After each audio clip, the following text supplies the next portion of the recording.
You hid it, didn't you, Mom? Dean's voice cut through the silence, cold and shattered like breaking glass.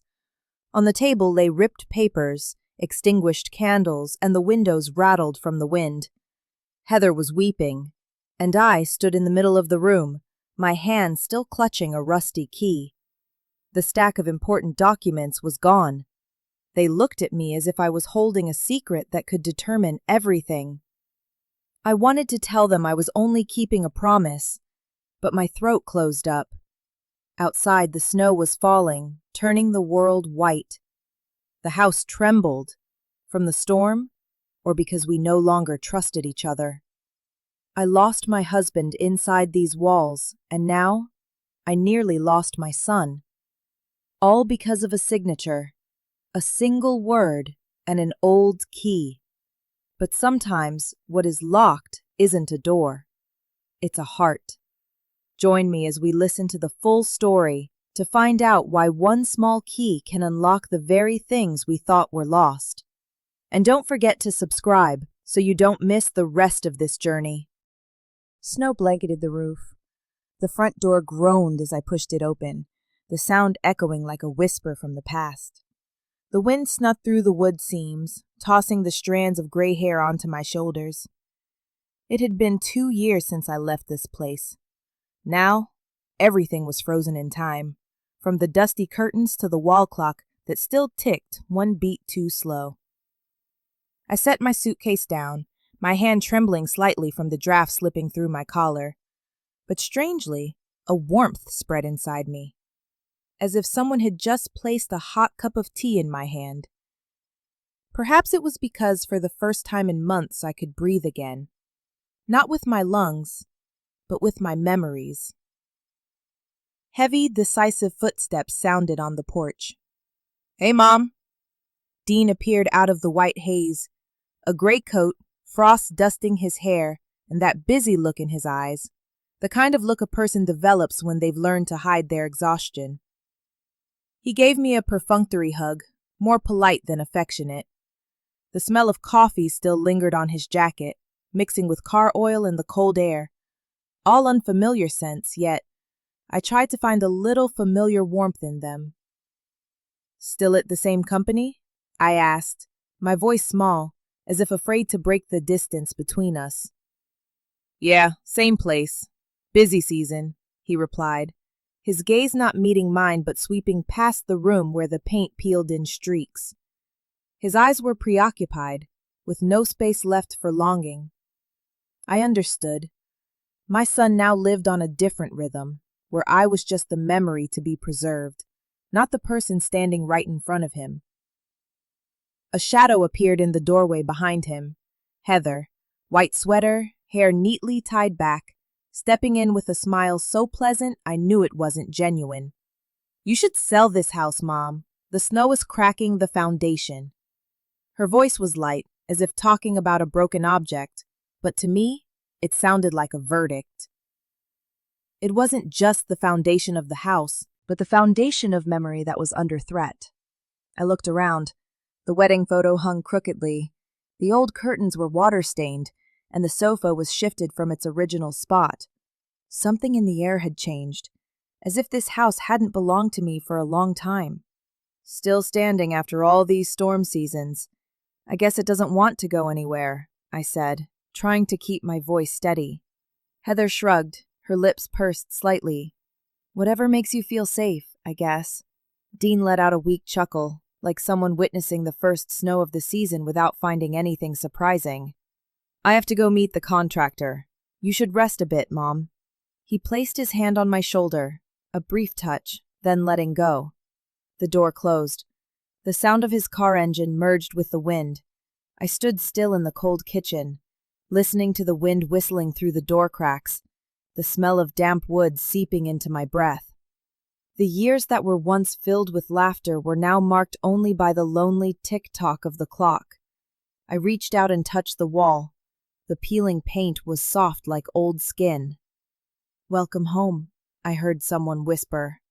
Maybe it was the house, or maybe it was myself. And I knew this winter would be about more than just snow. I straightened up the kitchen to make it feel warmer. The smell of burning pine in the fireplace blended with the steam from the kettle, creating a scent that was both old and soothing. On the counter, the porcelain mugs were still lined up as if someone had just washed them and forgotten to put them away. I wiped the dust off the tabletop. The weak afternoon light streamed in, yellow and soft, gently touching the memories. Outside, the swing set was still there, blurry under a thick layer of snow.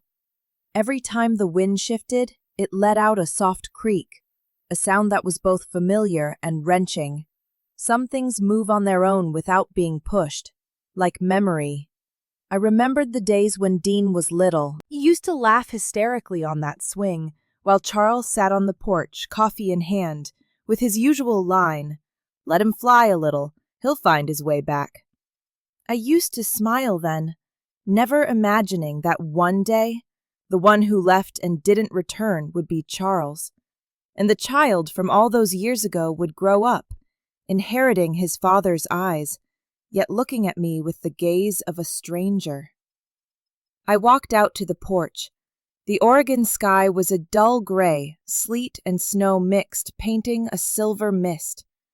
Dry grass was buried beneath the snow, a few blades weighed down, bending low. I sat down on the steps, the cold running down my spine, but I didn't want to get up. Each breath turned to vapor in front of me. Perhaps it was because here everything was still able to breathe. I reached into my pocket looking for a tissue, but my fingers brushed against something hard and cold. As my grip tightened around it, I recognized it, the old key. Its brass body was tarnished, and the letter H was etched on the back. Charles used to joke, H is for Hawthorne, and also for home. It rested there, still, like my own heart, old, worn down, yet still beating somewhere between the layers of time. I held it tightly. The initial coldness pierced my palm, then slowly warmed up, not from temperature, but from memory. I distinctly remember the night before he passed. The snow was falling just like this. Charles had placed the key in my hand and said, "If you ever find yourself lost, come back. The house will be open." I never did come back, not because I forgot, but because I didn't dare. Perhaps today the house itself had called me home, to keep the promise for him. I stood up and looked around. Each gust of wind tapped against the door, a soft thud, thud, like a reminder. Still here. Inside, the clock chimed 4, the sound ringing out evenly and distant. I opened my hand, looking at the key in the faint light. It didn't glitter. It only reflected the weak glow of the fading sunset. But to me, it was the light of life, small, durable, and persistent. I carried it into the living room, where the piano was still draped with cloth. My hand brushed against it, dust lifting gently like mist. I didn't play. I just placed the key on the lid. From there, the light streamed out, illuminating the faded wedding photograph. Charles looked at me from the frame, his smile gentle and weary. Then, in the sound of the wind, I thought I heard a whisper. Not loud, not distinct, just like a breath merging with the snow outside. "Welcome home." I froze. I didn't know whose voice it was, or if it was just memory calling my name. But in that moment, the house seemed to come alive. The wood beams creaked softly, the fireplace ticked, and I felt my heart open, light as a door turned by the right key. I sat down on the armchair, placed my hands in my lap, and took a deep breath. The smell of pine resin, the scent of smoke, the aroma of memory. It all blended together, becoming the quiet warmth I had lacked for the past 2 years. I knew that even though the winter outside was long, I had stepped into another season, the season of returning. The last rays of the sunset fell onto the table, where the key lay still. I spoke softly, almost only for the wind to hear. "I'm home, Charles. I'm finally home." Heather called me downstairs just as dusk settled. The lower floor was brightly lit by candlelight, a shimmering light, but not a warm one, as if the house was trying too hard to look cheerful. The smell of roasted meat, butter, and rosemary filled the room, suggesting luxury rather than intimacy. She had prepared an elaborate dinner, meticulous down to the napkins folded into swans. The silver flatware that Charles used to keep in a wooden box now lay polished on the table, reflecting the light, untouched by time. I lightly touched the edge of a knife, remembering the day he said, "We'll use these for a special occasion." Perhaps tonight was such an occasion, only the meaning of special was no longer what it used to be. Dean sat at the head of the table, in a crisp white shirt, his collar open, looking both formal and distant. Heather poured red wine into his glass, then mine. "I want this dinner to be a proper dinner, Mom. No stress, okay?" she said, her voice light and her smile just enough to convince anyone that everything was fine. I looked around. The dining room was the same, but the atmosphere was different. The room that once echoed with Charles's laughter now only held the faint, rhythmic sound of cutlery hitting the plate. The candlelight trembled on the tabletop, casting my shadow long and distorted. Dean cleared his throat and set his glass down. "I've reviewed the house documents," he said, his voice measured. "There are a few things that need your signature to facilitate the transfer of ownership, and also to optimize the assets." My hand stopped.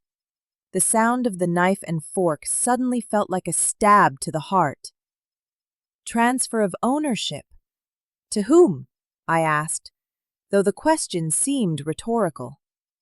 Heather interlaced her fingers, tilting her head. "Still in your name, of course. It's just streamlining things to reduce taxes. Financially smart, you know?" She spoke softly, but something in her tone made me shiver. Dean continued, looking down at his plate. "I just want to help you, Mom.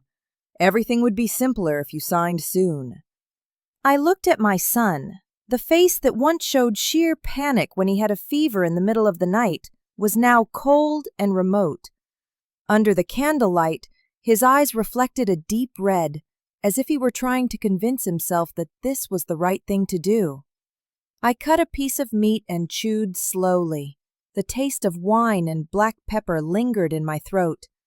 The room was bright but cold, a chill that didn't come from the winter outside, but from the inside, between the people sitting together.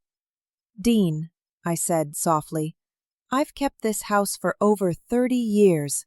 It's more than just an asset." He looked up, a flicker of confusion crossing his face before settling back into his familiar, controlled expression. "I know, Mom, but you can't hold on to everything. I just want you to feel unburdened." "Unburdened?" I offered a small laugh, but the sound fell out like a teacup hitting a china plate. Heather interjected, her voice saccharine. "You can trust us. This house needs repairs and, honestly, you can't do it alone. Let us handle this." I looked at her, then at the candle burning in the middle of the table, the small flame flickering as if about to die, yet still fighting to stand firm. Perhaps it was just like me. A long silence followed. Only the quiet sputtering of the candle flames remained. I set down my knife and looked up. "And the memories, who keeps those?" I asked softly. No one answered. Heather offered a smile, as if the question was too nonsensical to comprehend. Dean looked down, pouring more wine, avoiding my gaze. In that instant, I realized I was sitting in my own home, yet felt more lost than ever. No one was physically taking this dinner away, but it felt like they were clearing the table for something I was about to lose, something that existed not on any document, but only in my heart. The candlelight flickered against the window pane. The snow outside fell silently, slowly, flake by flake, as if witnessing the scene, as if speaking the words they didn't want to hear. Some things, if you have to sign for them to keep them, are already lost. Heather set the wine bottle back down and leaned toward me. Her smile remained, so soft it was nearly transparent. "You just need to sign, Mom. I'll handle everything." Her voice was gentle, like an instrumental tune, but every word had an edge. I saw it in her eyes, a look like a knife, sharp and cold, reflecting the trembling candlelight. Dean turned away, pretending to focus on cutting bread. I noticed my son's hand clenching, turning white. He didn't intervene, leaving the conversation between the two women, one holding on to memory, the other wanting to modernize the future, as if memory were just old furniture that needed replacing. I inhaled deeply, trying to keep my voice steady. "How do you plan to renovate the house?" "Take down some of the attic space, create an open concept. New wood floors, a farmhouse-style kitchen, brighter. I think we should sell the old piano, too. It's broken anyway." She spoke fluidly, her eyes sweeping across the room, as if drawing a blueprint that had no space for the past. A vision flashed in my mind. Charles sitting at that piano, gently hitting the wrong notes, and me singing, softly, off-key. He used to say, "The mistakes make it human." If the piano is broken, then who gets to define what is right? I spooned the stew from my bowl. The smell of thyme and onion rose, so strong it choked me. I tried to swallow, but the cold soup felt bitter and caught in my throat. The clatter of the spoon against the ceramic bowl sounded hollow, like a lonely beat, echoing a sorrow with nowhere to go. Dean looked up, caught my eye, and immediately looked away. "I don't want you to be upset, Mom," he said quietly. "It's just practical." "Practical," I repeated. A simple word, but it sounded like a hammer blow to the old foundation. Heather stood up, pouring more wine. "You know, Mom," she said, "we want everything to be smooth. Once the papers are finalized, we can refinance this place, use the equity for investment. You won't have to worry about a thing." I looked at her, her face young, her eyes confident, and wondered if she understood that she had just turned this home into a number in a bank ledger. "I'm afraid you're worried, but we are really trying to help," she added, lowering her voice. I nodded, saying nothing. Inside, my heart echoed with the sound of old doors slamming against each other in the wind. I had taught Heather how to make mint tea. I had mended Dean's jacket sleeve, and I had once believed that family ties were something that couldn't be calculated. Now, everything was on the table, alongside the contract, the stew, and the pen lying still, ready for a signature. I was about to stand up to clear the dishes when I heard a small metallic clink. The old key slipped out of my pocket, rolled onto the floor, and gleamed in the candlelight. A tiny spark, but enough to bring the entire room to a standstill for a second. Dean looked down. Heather looked too. "What is that?" she asked, her voice tentative. "It's from your father's time," I replied, bending down to pick it up. As my hand touched the cold metal, a shiver ran down my spine, as if warning me. I gripped it tightly, clearly hearing the wind outside hit the window, the candles sputtering softly like the house's own breath. All the sounds converged, pushing me into a fragile silence. There are moments when I believe this house speaks to me in a language without words. Don't sign. Don't let them take my breath away. I looked up, smiling at Heather. Thank you. I'll review it. Let's talk about the paperwork tomorrow. She smiled back, the same pleasant smile as before, but in her eyes I saw the candlelight partially dim, as if the house itself was withdrawing its energy. Dean cleared the dishes, Heather collected the papers, and everything smoothly came to a close. Only I remained seated, my hand tightly clutching the key. The metal reflected in the red wine glass, like a small, persistent flame, refusing to die out. As they left the room, the wind swept through the door crack. The candle flame swayed, then stood still. I watched them go, murmuring, not loud enough for anyone to hear, just loud enough for the house to understand. If this was a dinner of value, then the most valuable thing is the thing they don't see. I opened my hand. The key was still there, cold yet bright, like the last pulsing vein in the heart of the house. The morning sun was late to rise. A quiet, gray light settled on every wood grain, spreading like mist across the walls. I made tea, then started cleaning out the old oak dresser in the bedroom, the spot where Charles used to keep his random belongings, ties, a notebook, and unsent letters. The dresser door groaned as I pulled it open. The smell of old paper and damp wood mixed together, a scent I had tried to forget, but now felt like an embrace. Inside, everything was nearly untouched.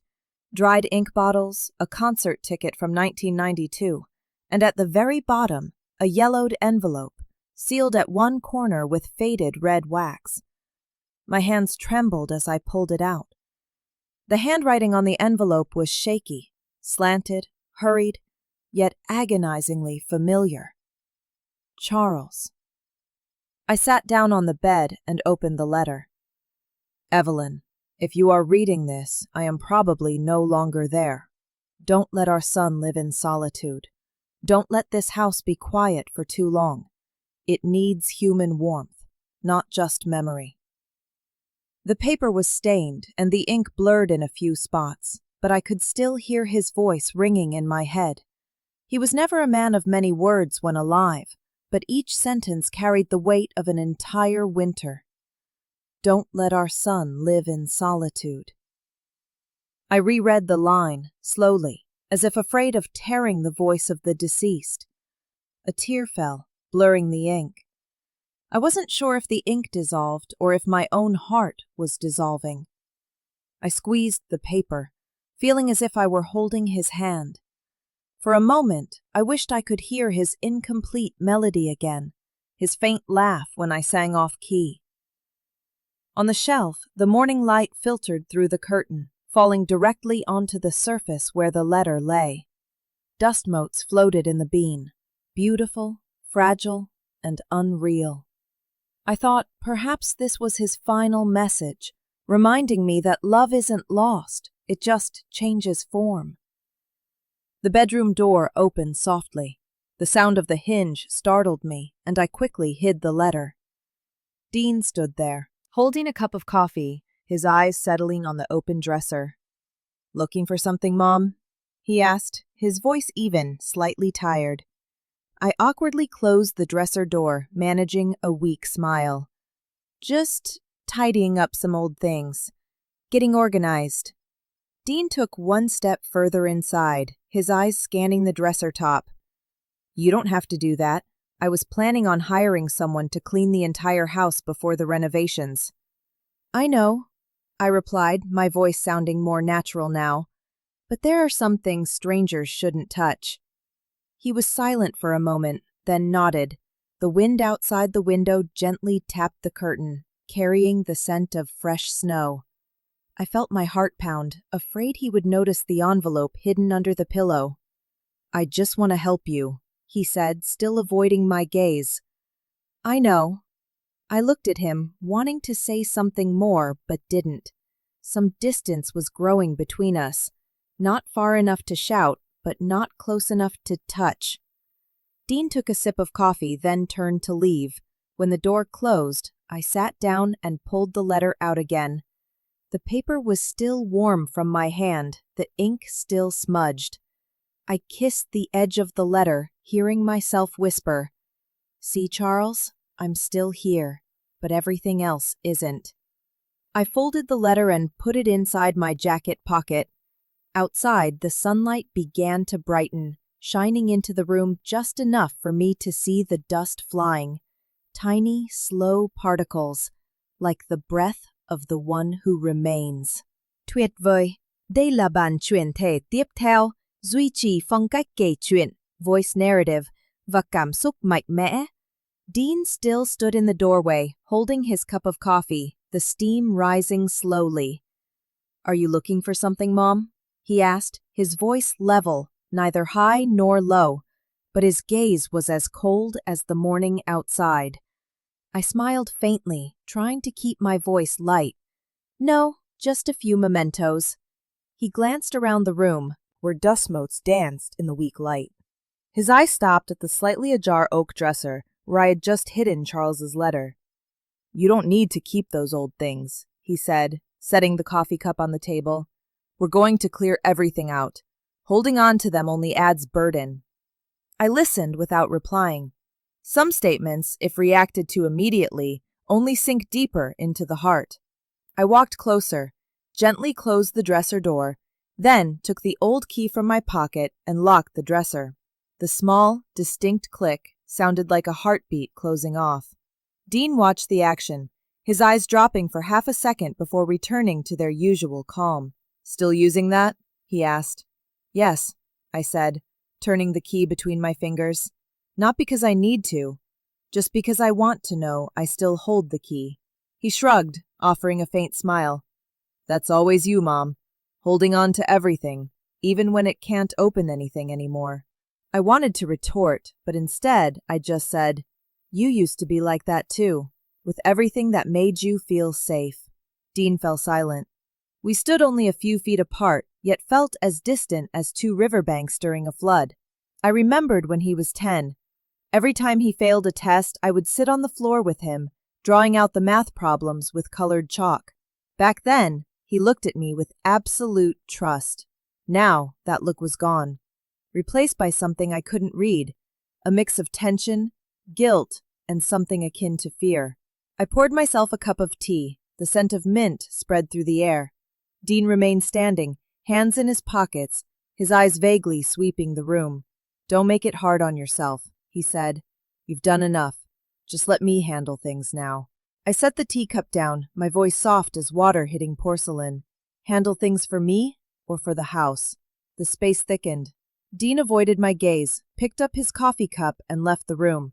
The door closed, and a rush of cold air slipped through the window crack.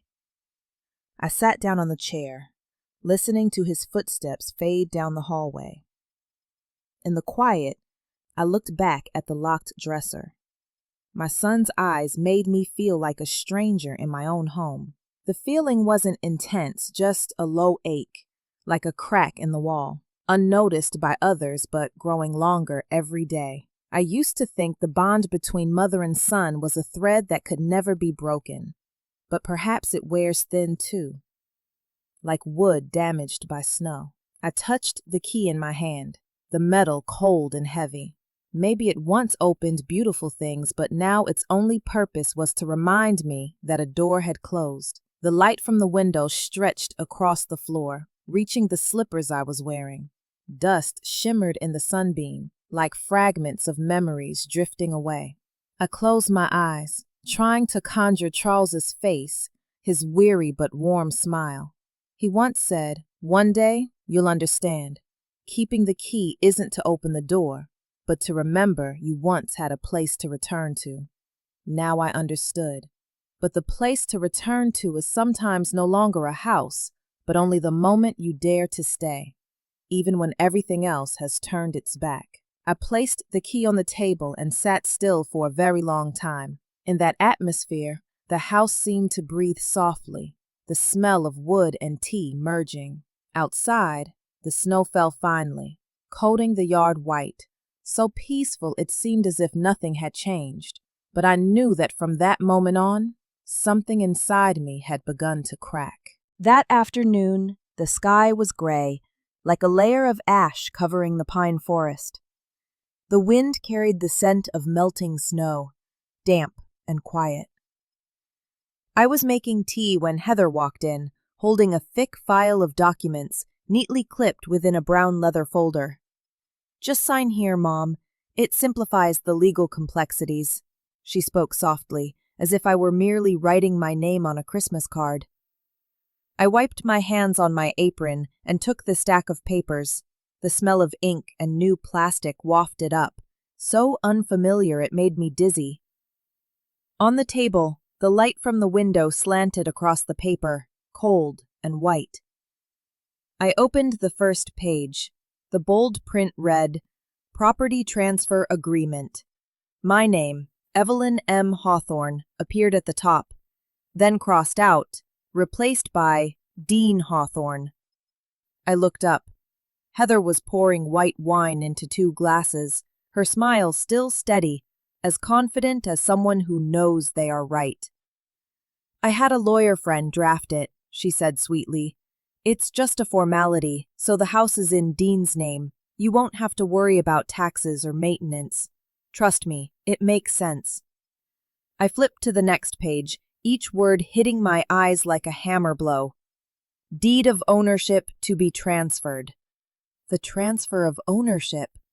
I saw my name replaced, saw my husband's faded signature in the old document, now pushed down to the previous owner section. My heart sank. Something very small, like a thread, snapped in my chest. The house I had paid every mortgage bill on, where I gave birth to my son, where our wedding picture hung, was now neatly contained in this stack of papers printed with cold ink. "This is the best path forward for the family," Heather said, her hand sliding the pen across the edge of the glass. "I know you don't like dealing with money, but sometimes you have to be a little practical. It's just paperwork, Mom. It's just paperwork." The phrase slipped through the air like a silent blade. Dean walked in from the back porch, his jacket still dusted with snow.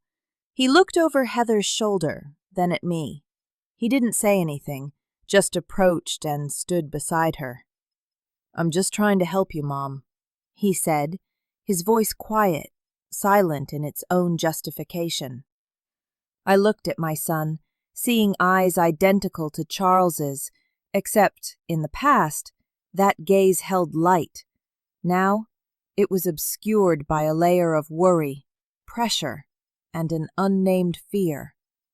"Help me?" I repeated softly, trying to keep my voice even. "By erasing my name from the house?" Dean pursed his lips, his hands shoved into his pants pockets. "It's not like that. I just want to make things easier to manage. I'm trying to settle everything." I truly wanted to believe him, but when I looked down at the cold print, all I saw was myself fading away. No longer the owner, no longer the keeper of the kitchen light, but a number on a piece of paper. Outside the window, it started snowing heavily. Each flake landed on the pane, dissolving instantly upon contact. I thought of the previous winters. When Charles was alive, he would often open the door to catch the snow in his palm, smiling. It's most beautiful when it melts. Now, it seemed not only the snow was melting. Heather pushed the file closer to me. "You just need to sign, and then everything will be easier." She repeated the old line, but her voice was clearer now, as if her patience also had its limits. I looked at the 2 of them, husband and wife, young and pragmatic, believing they were doing the right thing. In that room, I heard the clock hands tick, the gentle crackle of the fireplace. Every sound was small, yet each chime resonated deeply in the empty space within my heart, the space where my signature once belonged. I sat before the table, the cold light illuminating the document. The bold text, transfer of ownership felt like a one-way road. Once the pen touched the paper, there would be no way back. Dean pulled up a chair and sat next to me, silent. Heather stood behind him, her hands clasped in front of her chest, her smile remaining fixed as if this were just a routine contract signing. I picked up the pen. My hand was shaking. The ink smeared a dark streak across my thumb before it even touched the paper. There was a drumming in my chest, slow and heavy. Each beat was a reminder that to be alive is to still know fear. I inhaled deeply, forcing my breathing to remain even. Every word on the paper suddenly blurred. I saw Charles's eyes flash in my imagination, a gentle but stern gaze, as if he were sitting across the table, watching me. Heather moved closer, leaning down near my shoulder. "You should trust your son, Mom." Her voice was soft, almost a whisper, but the warmth of her breath on the back of my neck sent a shiver through me. I slowly turned to her. Trust is easy. Deciding what to trust is the hard part. Heather pursed her lips, her eyes flicking across the table, then stopping at the pen still in my hand. Dean raised his other hand and gently touched the edge of the paper. "I won't let you be disadvantaged, Mom." I nodded, but my heart beat faster. There was something in his certainty that made me anxious, an anxiety not for the house, but for the soul of the son I had raised. I looked down at the pen, the cold metal pressed against my finger. If I signed, I would be relieved, and everyone would be appeased. But in that very moment, I would vanish from the house that had witnessed everything I loved. I placed the pen back down on the table. The ink stained my hand, a dark line cutting across my skin like a thread. I tried to speak, but my voice was hoarse. I could only manage a breath. Some things, if they need papers to prove they belong to you, they probably don't belong to you anymore. The room fell silent. Only the sound of the snow falling outside, each flake hitting the glass, sounded as fragile as breaking glass. Heather retreated, standing beside Dean. They exchanged a brief look, quick, subtle, like two people who had rehearsed this in their minds. I realized I was standing right in the middle of two generations, caught between reality and memory. Suddenly, there was a small sound, metal hitting wood. I looked down. The key fell out of my pocket, rolled once, and hit the chair leg, emitting a dry, hollow sound. All eyes dropped. The candlelight reflected off the key's body, creating a slender beam of light, like a silent warning. Dean picked it up and handed it to me. "You still keep this?" I took it back, clutching it tightly in my hand. "Yes, perhaps it reminds me of something more important than paperwork." He didn't say anything more, only looked at me with an expression mixed with exhaustion and disappointment. Heather offered a light laugh, trying to diffuse the tension. "It seems like an old custom, doesn't it? Everything is codes and passwords now. No one uses keys anymore." I didn't reply. I just placed the key on the table, right next to the file. The light from the window shone on the two objects, one of metal, one of paper. One to open, one to close. Dean pushed the papers toward me again. "I'm not pressuring you, Mom. It's just, we have to move forward. Life moves on." I looked at him for a long time, seeing that his eyes were no longer the child who feared thunder. I smiled faintly.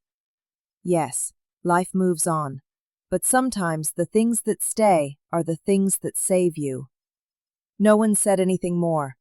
I put the key back in my pocket, stood up, and pushed the chair back into place. The wood scraped the floor, the sound lingering. As I walked toward the door, a draft slipped in, making the papers flutter slightly. In the corner, the signature line for Evelyn M. Hawthorne remained blank, like a breath yet to be taken. I stopped at the threshold, listening to the wind whistling over the roof. It no longer felt cold. It felt like someone was reminding me that there was still a door left unlocked. That night, the wind howled along the rooftop, sneaking through the window cracks like someone calling out. The house groaned in the cold, breathing slowly and heavily. I sat by the fireplace, listening to the weak, sputtering fire, then looked up at the ceiling, where the small attic door remained silently closed. Since Charles died, I had never been up there. Every time the wind blew, the attic door rattled softly, as if an invisible hand was knocking 3 steady taps. Some nights, I woke up because of that sound, but then I would lie still, pretending not to hear. Tonight, the sound was clearer. Not fierce, not threatening, just persistent, as if the room was waiting for me. I reached for my jacket and ascended the stairs, one step at a time. The small lamp in my hand shone on the floating dust, each particle like a drifting piece of memory. The wood floor creaked under my feet, the smell of old lumber mixed with cold snow. I stopped before the door. The paint was peeling in streaks, and the lock was rusty, but I still recognized the etched H that Charles had carved. I took the key from my pocket, my hand trembling slightly. The lamplight reflected off the key's body, shining thinly like a blade. I took a deep breath and turned it. A small click echoed in the silence, quiet but far-reaching, spreading along the rooftop like the house's heart beating again. The door opened slowly, a rush of cold air hitting my face. I stood there for a few seconds, letting myself adjust to the old scent, the smell of paper, wood, and a little damp dust. The light shone on the slanted ceiling, and the cobwebs swayed gently. Inside the room, a wooden box, a wedding photo, and the old piano. Everything was in its original place, as if someone had known I would return. I stepped closer. The wedding photo was set in a wooden frame, slightly tilted, covered with a thin layer of dust. I wiped it with my hand, and the image slowly emerged. Charles in a dark suit, me in a white lace dress, both smiling, our eyes bright. That smile was so distant, yet it still held warmth. Behind the picture, someone had written in ink, "For every door you close, may you find another way home." I had never seen that line before. Perhaps Charles wrote it when he was tidying the room, before I left. Next to the frame was the wooden box, smaller than I remembered. The lid was engraved with C+E, the carving worn down, but still legible. I placed my finger on it. The layer of dust fell away, forming a ring of light under the lamp. Inside the box, I knew, were the fragments of a life I had tried to forget. Yet my hand opened the lid, as if something stronger than fear was guiding the way. And then, right next to it, the old piano. Its wooden body cracked, the ivory keys yellowed, several strings completely loose. Charles used to sit here every night, and I would sit behind him, listening to the music merge with the sound of the wind. He often said, "If you stay silent long enough, you'll hear our house sing." I touched the keys. A hoarse, faint sound rang out, heavy like an old sigh. But I heard something in it, very small, very true, like the sound of time blossoming again. The wind still whistled outside the porch, hitting the roof tiles. But inside this attic room, I felt something strange. Peace. Not the stillness of emptiness, but of a place that had waited to be reopened. I sat down on the wooden stool, my hand still on the cold piano keys. At my feet, the lamplight illuminated the slightly open wooden box, reflecting a streak of light, much like the smile of the one who had passed. I spoke softly, as if afraid to break the atmosphere. "Charles, can you hear me? The house is still breathing." I took a deep breath and opened the wooden box lid fully. The sound of the old hinge was dry and slow, like the sigh of the years. Inside, yellowed papers were tied together with a frayed silver ribbon. the smell of old ink and wood blended, the same smell I used to detect on Charles's hands whenever he brought documents home. I untied the ribbon. The papers inside were neatly folded. There were documents, a will, and in the middle of the stack, a small photograph of Dean, taken in the backyard of this house. He was about 5 years old, his hair messy, his eyes bright like a cloudless morning. In the photo, Charles was bending down to help him tie a shoelace. Both were covered in dirt, but so happy that it seemed the light could never fade from their faces. I touched the photo with my finger, feeling the dust of time clinging to my skin. In those years, I thought that working hard and keeping the house stable was enough to protect everything. Now the house remained, but the people I loved were drifting further away each day. I pulled out the top sheet of paper.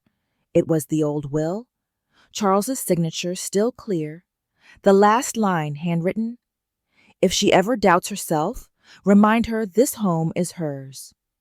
I read it again and again, each word sinking into my heart, hot as fire. The numbers, the pages that Heather had brought downstairs suddenly became meaningless.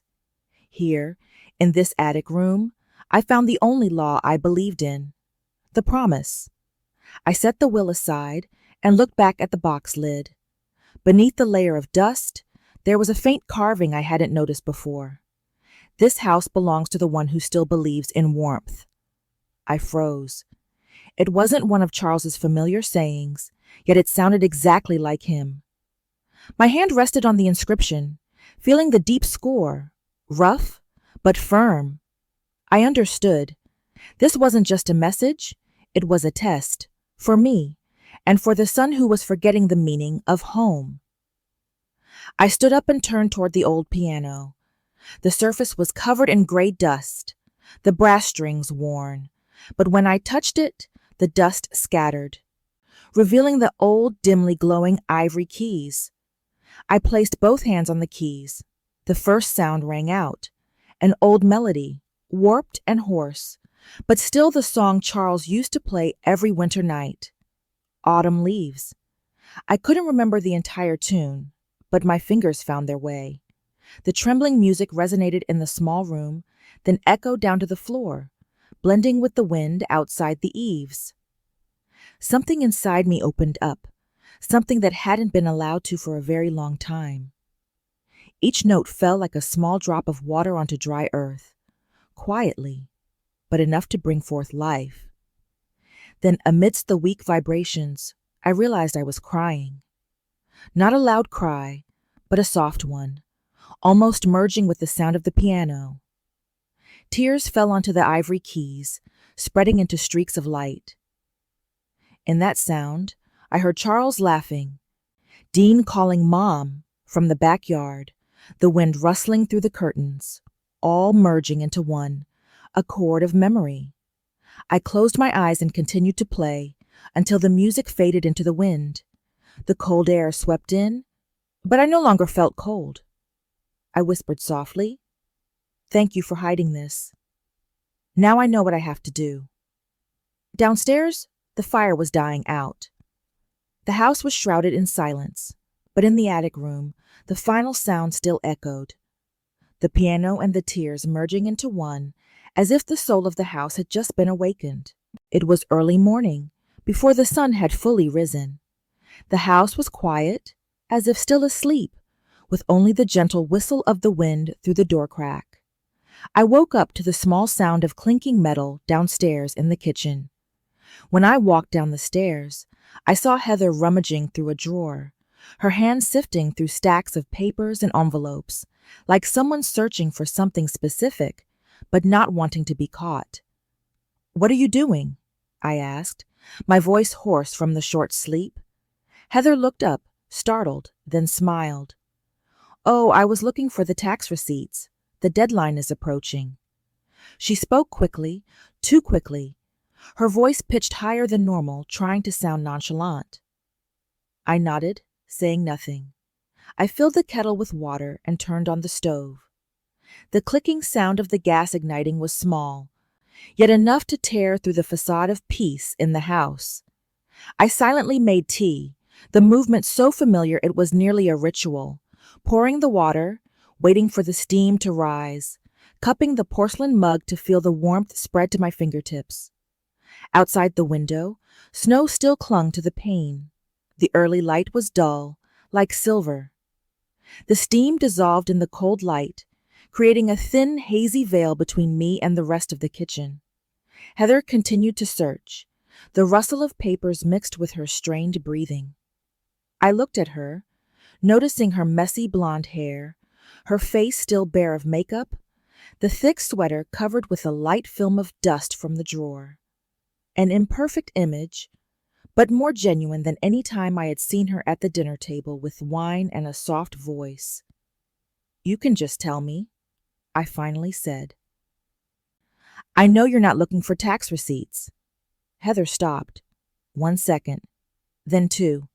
She sighed softly, her smile fading, revealing her true expression, tired, worried, and afraid. She began, then swallowed hard. "I'm just checking a few things. Dean didn't want you to worry." "I was worried," I replied, "long before either of you thought I was clueless." She sat down on the chair, her hands clasped tightly together. "This house could be foreclosed on, do you understand?" Her voice trembled slightly, but she tried to keep up a strong front. I looked at her, the light from the window reflecting on her face, fear hidden behind the facade of strength. "Foreclosed?" I asked slowly, feeling a coldness creeping up my wrist. Heather nodded. "Dean refinanced the house after your father passed. The interest rates were low then, so he thought it was fine. But for the past few months, I haven't been able to afford the payments. The business has been slow and, everything is getting expensive." I remained silent. The fire on the stove still burned, steady and small, but not enough to warm the air between the two women. She lowered her head, offering a weak smile. "I didn't mean to hide it. It's just, we were afraid you'd panic. If the bank reevaluates the assets, they could take this house." "This house?" I repeated. "You mean my house?" Heather pressed her lips together, then sighed. "The name on the deed is Dean's now, you know that. I'm just trying to keep it for the family." That sentence felt like a pair of scissors cutting my breath in half. I set the teacup down on the counter. The steam rose, blurred, then vanished, as if it, too, couldn't bear the truth. I looked around the kitchen, the old wooden cabinets, the gas stove, the dining table. Everything was familiar, bearing my touch. Yet, according to the documents, none of it belonged to me anymore. Heather watched me, perhaps waiting for a reaction, for a shout, or a fit of anger. But I was only silent. Inside, there was no longer anger, only the feeling of standing outside my own life, observing it from a distance. The wind on the porch grew stronger, whistling through the door crack, making the curtain sway slightly. I reached out and pulled the curtain shut, then turned back. "So you built a house on debt, and you plan to save it by taking my share." She didn't answer. She only looked down at the floor, where the early morning light was spreading in cold silver streaks. I walked over and turned off the stove. The small sound resonated like the final note of a sad song. Then I spoke, my voice so calm it surprised even me. "Heather, I don't hate you, but I hate the way you are afraid. Because when people are afraid, they easily do things they believe are right." The air in the room stood still. The wind hit the door again, harder this time, as if testing who in this house still had the courage to stand firm.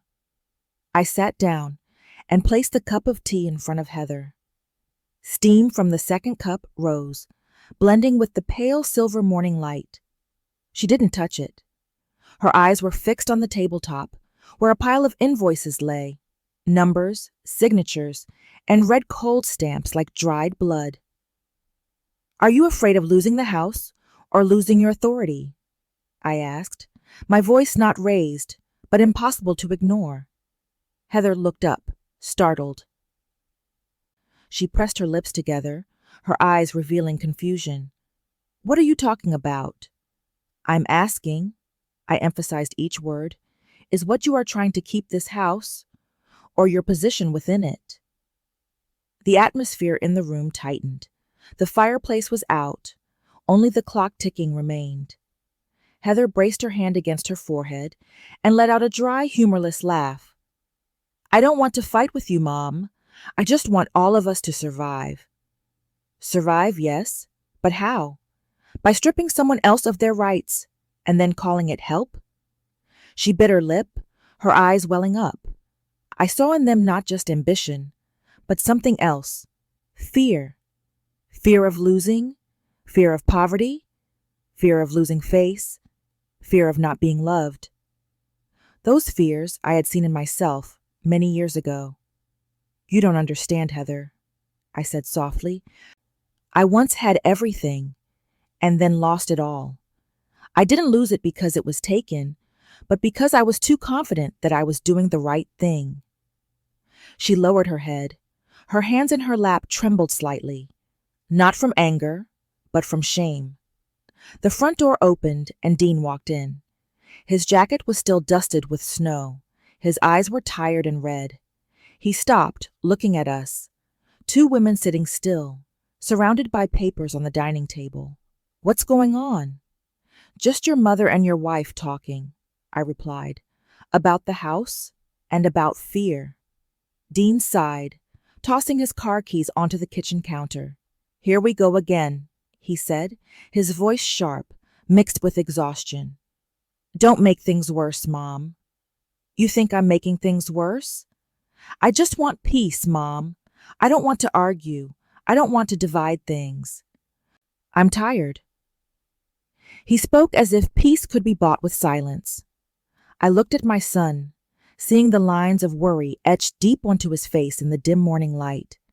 Dean, I said slowly, you call this peace? When everything is built on fear and debt? He didn't answer, just shook his head, turning away, running his hands through his hair. I don't need you to make things harder. We'll handle it. Handle it? I repeated. But I see you drowning, not handling anything at all. He stopped, turning to me, his eyes flashing with anger. Because you don't trust anyone but yourself. You always hold on to everything, as if only you know how to love this house. I smiled faintly, even though my heart clenched. No, son. I'm holding on not because of the house. I'm holding on because I'm afraid you'll forget yourself. Dean was silent. His gaze left mine, drifting toward the window. Outside, the snow was falling in the thin threads, the wind blowing sideways, the sound hitting the roof like a long sigh. The room seemed to shrink. I walked closer and placed my hand on his shoulder. His skin was cold, and he was slightly trembling. You're not a bad person, Dean. You're just scared. And when people are scared, they tend to do the things that make them feel most like a stranger to themselves. He closed his eyes slightly, his lips forming words. I don't want you to think that of me. I don't think that. I looked deeply into his eyes, seeing the lost child in my son for the first time, not the betrayer. That child was still there, crying out amidst the numbers, the contracts, and the urging of his overly ambitious wife. I gently squeezed his shoulder. No one is taking this house, Dean. As long as I still believe in warmth, this place remains home. He didn't reply, just stood motionless, his shoulders heavy, as if he had just remembered whose son he was. The cool scent of tea dissolved in the air. I turned away, looking at the old wall. A small crack ran vertically, thin and silent, exactly like the way family bonds separate. Not loudly, but deeply and truly. The following morning, the snow had stopped. The sun finally appeared after days of hiding. A pale yellow light piercing through the window frame, spilling into thin stripes on the wooden floor. I had just brewed a fresh pot of tea when I heard a knock at the door. When I opened it, I saw Mr. Jacob, the old neighbor from down the forest road, standing there, holding a jar of blueberry jam. "Morning, Evelyn," he said, his voice raspy but warm. "I saw the light on upstairs last night. It's been a long time since you were up there." I smiled, slightly embarrassed. I didn't plan to, but the wind kept making the door rattle. And then I got curious. Mr. Jacob nodded, handing me the jam jar. "I cooked this morning. The blueberries are a bit tart this time of year, but it's good for the heart." I took it, my fingers touching the warm glass. "Thank you. It's rare to find anyone who still cooks the old way around here." "No one else, really," he replied, his eyes looking out toward the pine canopy. "The new people who move in are all young, busy, and no one has time for stirring jam in a pot. You're still the same as before, keeping everything one beat slower than the rest of the world." We sat on the old wooden porch swing. The steam from the tea mingled with the scent of blueberry jam. The melting snow dripped softly from the eaves, sounding like time thawing. I looked at him, and then I told him about the night before, about the wooden box, the wedding photo, and the old will that Charles had left behind.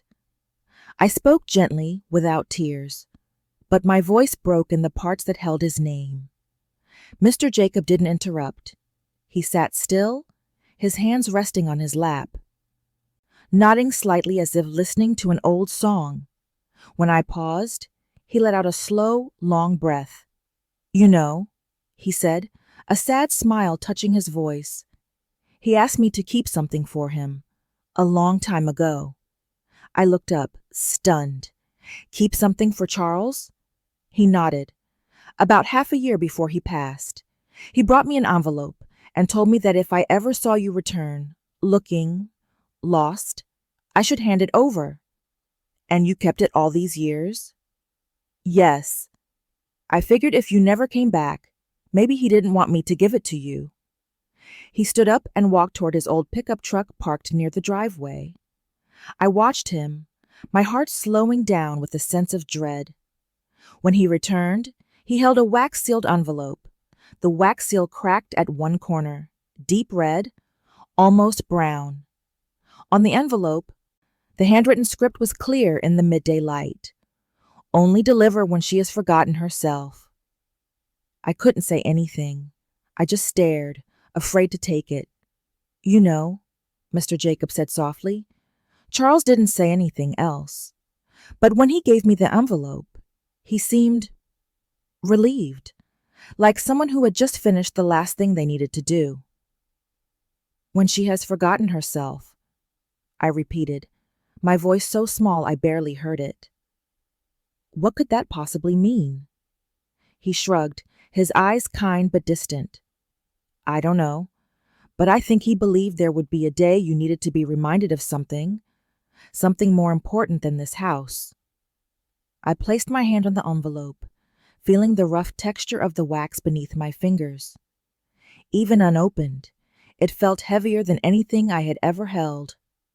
I looked up at Mr. Jacob, the light catching his wrinkled face. "Do you believe in omens, Jacob?" He smiled lightly. "I don't believe in omens. I only believe in the person who left it. And Charles Hawthorne was a man who never did anything without meaning." We sat in silence. In that quiet moment, the wind slipped through the pine branches, carrying the scent of sap and sweet blueberries. I felt my heart tremble slightly, both fearful and certain that I was about to touch something irreversible. On the table, the red envelope lay between us in the light. I didn't open it. Not yet. I just sat still, my hand resting on the paper, a feeling like holding a pulse that was still hidden within the heart of this house. I sat motionless for a long time, my fingers still resting on the red envelope. The midday light touched the table, slowly moving with the shadows of the trees outside the window. Mr. Jacob leaned on his cane and spoke softly. "You can open it, if you're ready." I nodded slightly. The wax was dry and brittle. When I gently broke it, it shattered into 3 small pieces, falling onto the table. The scent of old ink and damp paper spread, the smell of a time long past, but never truly gone. Inside, a copy of the will and a photograph of Charles and me when we were young. I pulled the paper out first. It was a complete copy, identical to the one I found in the attic, except for an added note written in blue ink, in Charles's handwriting. If she ever doubts love, show her this. I read it slowly, each word gently tapping against my chest. The will confirmed the house, all assets, and the management of the Community Music Fund, all clearly stating Evelyn M. Hawthorne, sole owner. Not shared, not temporary. Sole, a single word, but it swept away the cloud of doubt that had hung over me for so long. I placed the paper down, my hand shaking. In the light, Charles's handwriting blurred from tears. Then I looked at the photograph inside, the picture of Charles and me in our youth. We stood in front of this house, the first summer after our wedding.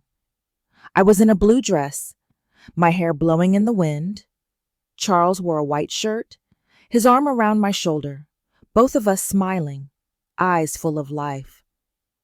Behind us was the old truck, the sign Hawthorne's Place, freshly painted and still wet. The simplicity of the smile in the photo made my heart ache. I raised my hand to my mouth, trembling, my tears merging with my smile. God, I whispered faintly, half prayer, half apology, not to Charles but to myself, the person who had forgotten that love sometimes stays, and we just aren't quiet enough to recognize it. Mr. Jacob sat opposite me, watching, his eyes as kind as the pine shadows on the porch. Charles sent you this because he believed you would forget, he said, his voice low. Forget what? Forget that you were never left behind. This house doesn't just belong to your name. It belongs to the part of you that still knows how to love, still knows how to trust. I smiled softly through my tears. You sound like something out of a story. He shrugged, returning the smile. Maybe so. But a person's life is nothing but a story. It's just that few people are brave enough to read to the end. He reached out and touched the opened envelope, then looked at the carving on the table edge. See, he said, the key was never lost. You just weren't ready to open it. I was speechless. That sentence pierced the thin layer of ice in my heart. The house, the memories, even the anger and the loneliness. None of it had ever locked me out. I just hadn't been calm enough to find the right key. In my pocket, the old key still rested, silent and cold. I took it out, turning it between my fingers. In the sunlight, the metal reflected off the photo of Charles and me. The light blended with the smiles in the picture, shimmering as if they had just come back to life.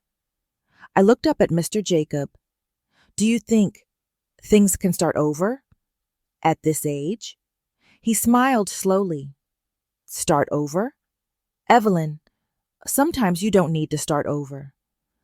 You just need to continue, but this time with a heart that knows it's still warm. We sat quietly, neither of us saying anything more. Outside on the porch, the wind blew through the row of pines, making a low, steady sound, like the breath of someone finally at rest.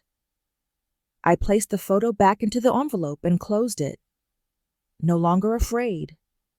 No longer cold. Inside my heart, I heard the key gently touch my spirit. A small, clear, and very real sound. I had just crossed the threshold when I heard the sound of arguing echoing from the living room.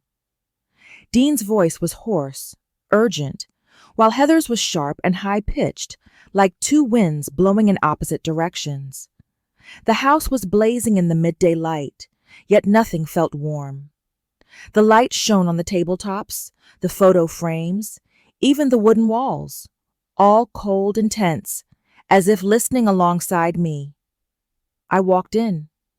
Dean was standing by the fireplace, his hair messy, his shirt unbuttoned. Heather faced him, holding a crumpled stack of papers, her face flushed red. "I told you you have to lock it away," she yelled. "I didn't touch it," Dean snapped back. "If it's not here, it means someone took it." Both turned as I appeared in the doorway. The cold air from outside rushed into the room, which was already hot with anger. Heather gripped the papers tightly. "Mom, did you see the file? The will? No, the old one?" I looked around, then calmly hung my coat on the rack. I did. Dean quickly stepped toward me, his voice rising. "You hid it, didn't you?" I paused, looking straight at him. The light shone on Dean's face, revealing the dark circles under his eyes. The anger in him wasn't that of an aggressive person, but of someone who was afraid. Afraid of losing, afraid of being wrong, afraid of admitting he was no longer in control of anything. I slowly walked toward the table. "No," I said, "your father kept it. For the person who knows how to keep a promise." The air seemed to stop. Heather looked at me, her gaze shifting from disbelief to confusion. Dean stiffened, then took half a step back, his brow furrowed. "What are you talking about?" "I'm saying," I lowered my voice, speaking slowly, "Charles sent a copy to someone he could trust. Mr. Jacob brought it to me this morning." Dean's eyes widened. "Jacob? The old man down the street?" "Yes. And you know, your father was smarter than you think. He didn't trust anyone to hold on to this house, except the person who still believed in warmth." I saw Heather retreat slightly, her eyes darting around, clearly trying to figure out what she could still control. She spoke, her voice strained. "So, you're saying the house still belongs to you?" "I'm not saying it," I replied. "The papers say it, the will says it, and the heart says it." Dean sank into a chair, burying his head in his hands. A heavy sigh escaped him, merging with the ticking of the clock. "I don't understand," he mumbled. "I only wanted to protect what was yours. I never intended to steal anything." I looked at my son, seeing genuine disorientation in his eyes for the first time. "You didn't need to steal, Dean. You just needed to believe that I wasn't against you. But you forgot that some things don't need protecting, because they are built on a promise." Heather looked at me, her lips pressed tight. She sat down opposite Dean, speaking softly, as if truly afraid of something for the first time. "We've gone too far, haven't we?" Dean didn't answer. He just nodded slightly, his eyes hollow. I walked toward the window. Outside, the wind was changing direction.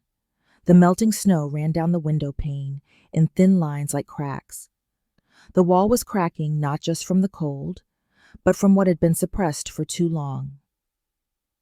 I turned back to look at the two young people sitting in that light, a couple who thought they were strong, but were truly struggling with the darkness in their own hearts. "Do you think papers make a home?" I asked, my voice soft. "No. It's the person who can hold on to warmth that makes a home. And it seems you both have forgotten how." No one answered. There was only the sound of water dripping onto the floor, steady, sorrowful, as if the house were weeping for us. I bent down, took the key from my pocket, and slowly turned it in my hand. It reflected the light, glittering like an answer. I didn't say anything more, but in my heart I knew. The time to avoid confrontation was over. Heather suddenly stood up. Her face was flushed, her hands trembling, but she tried to keep her back straight. The light shone through the doorway, reflecting on the bridge of her nose, making her eyes glossy as if coated with water. "This house is mine!" she screamed. The sound echoed, hit the ceiling, and shattered. The sentence was shaky, not just from anger, but from fear. A fear so deep she no longer recognized what it was. Dean flinched. Heather, stop it. But she was past the point of return. I lived here. I cleaned. I painted walls. I paid bills. I replanted every shrub that died last winter. Do you know, Dean? I did all of it because I thought if this house was more beautiful, your mother would look at me differently. Her voice caught at the end of the sentence, as if she herself could no longer believe that was the reason. I stood still. Many people might feel anger, but I only felt pity. Pity for the way humans try to claim what they think is their right, only to fill a void where they were never loved enough. Heather braced her hands on the table, bending forward, her tears falling onto the file of papers lying between them. She always looked at me like an outsider, she said, her voice broken.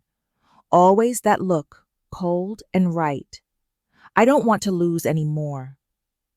Dean stepped forward, intending to pull her back, but she shook his hand off. His arm dropped in midair, isolated. I saw his shoulders slump. Then he looked back at me, his eyes full of pleading. But I didn't know who to save, the son trapped in debt, or the woman desperately clinging to her self-worth with a house that didn't belong to her. I took a step back and began to weep. It wasn't a loud sob, but a quiet, deep-seated weeping, like a choked breath caught between two heartbeats. I just want you both to know where you stand. The sentence came out, heavy and real, so much so that I felt it tremble in my own chest. Not on paper, not in this room, but in each other's hearts. Because if you can still remember that, then this house is still home. No one spoke. Heather let go of the table and collapsed onto the chair. Dean sat opposite her. They were silent, only the wall clock ticking off every second. I turned away, wiping my tears, but they kept falling. Each drop landing on the wooden floor, absorbing quickly as if they had never existed. The wind picked up outside the porch, whistling through the window crack, making the curtain sway gently. The glass door creaked softly. Then, crack. A small sound rang out. Everyone turned their heads. On the wall next to the fireplace, a small fissure had just appeared, running diagonally from the picture frame down to the floor molding. It wasn't large, not obvious, but visible enough. Light streamed through it, casting a thin, faint line. It looked like a border separating two worlds. I walked closer, touching the wall. The surface was still warm, but trembling slightly. Dean approached from behind me, silent. Heather had stopped crying. "It's the humidity," Dean said, his voice hoarse, as if justifying something else entirely. "No," I whispered. "It's the human heart." I pulled my hand back. In that moment, I realized, exactly when we talked about ownership, about paperwork, this house heard everything, and it couldn't take it anymore. In the height of the argument, the wall cracked slightly, like my own heart splitting in two. The room was hushed, with only the thin light shining into the fissure. Heather looked up, her eyes red, and said softly, "I don't know who to apologize to." I replied, "Just don't apologize for loving the wrong way." I walked toward the staircase. Under my feet, the floorboards creaked gently. With every step I took, I clearly heard the wood breathing, the house murmuring, exhausted but still alive. And I understood. Sometimes the only thing that can keep a home from collapsing isn't paint or cement, but how we stop ourselves before we crack each other even further. That night, the wind returned. Snow covered the night, so thick I could no longer distinguish the roof from the distant forest. The entire world was submerged in a white blanket, beautiful, but chilling to the bone. The lights flickered a few times, then died. The fireplace fell silent, and the house sank into a pitch-black darkness. There was only the wind whistling through the door cracks, long, steady howls, like the breath of a giant beast crawling around the porch. I found the box of candles in the cupboard and lit one. The small flame flickered, casting light on faces still etched with the exhaustion of the day's argument. Dean sat at the head of the table, his hands tightly clasped, staring intently into the flame. Heather sat across from him, a blanket wrapped around her shoulders, her lips turning blue from the cold or from fear. No one spoke. 3 people sat around the table, just the sound of snow hitting the glass, the wind roaring in the chimney, and the candle crackling like a needle piercing the air. I poured cold tea into 3 mugs and pushed them toward them. No one took one. The entire house seemed to be holding its breath, listening to itself drift through another long night. In that silence, I clearly saw my son's face, haggard, lost between the candlelight and the shadows, exactly like Charles in his final years, wanting to protect, but not knowing how. Heather occasionally glanced at me, as if intending to speak, then deciding against it. I set my tea mug down, my heart strangely lightened. There are moments when, with nothing left to protect, one suddenly becomes free. I looked out the window. Snow fell against the wind, swirling, covering every branch. I knew that night would be very long, so I spoke, softly, but loud enough for the 2 of them to hear. "You know," I said, "your father once saved someone in a storm, simply because he heard a knock at the door." Dean looked up, the candlelight reflecting in his eyes. "I've never heard that story." I nodded. "You were small then. One winter night just like this, the power was out, the snow was knee-deep. Your father heard someone knock. 3 quiet taps. He thought he was imagining it, but he still opened the door. Outside was a stranger, lost in the storm.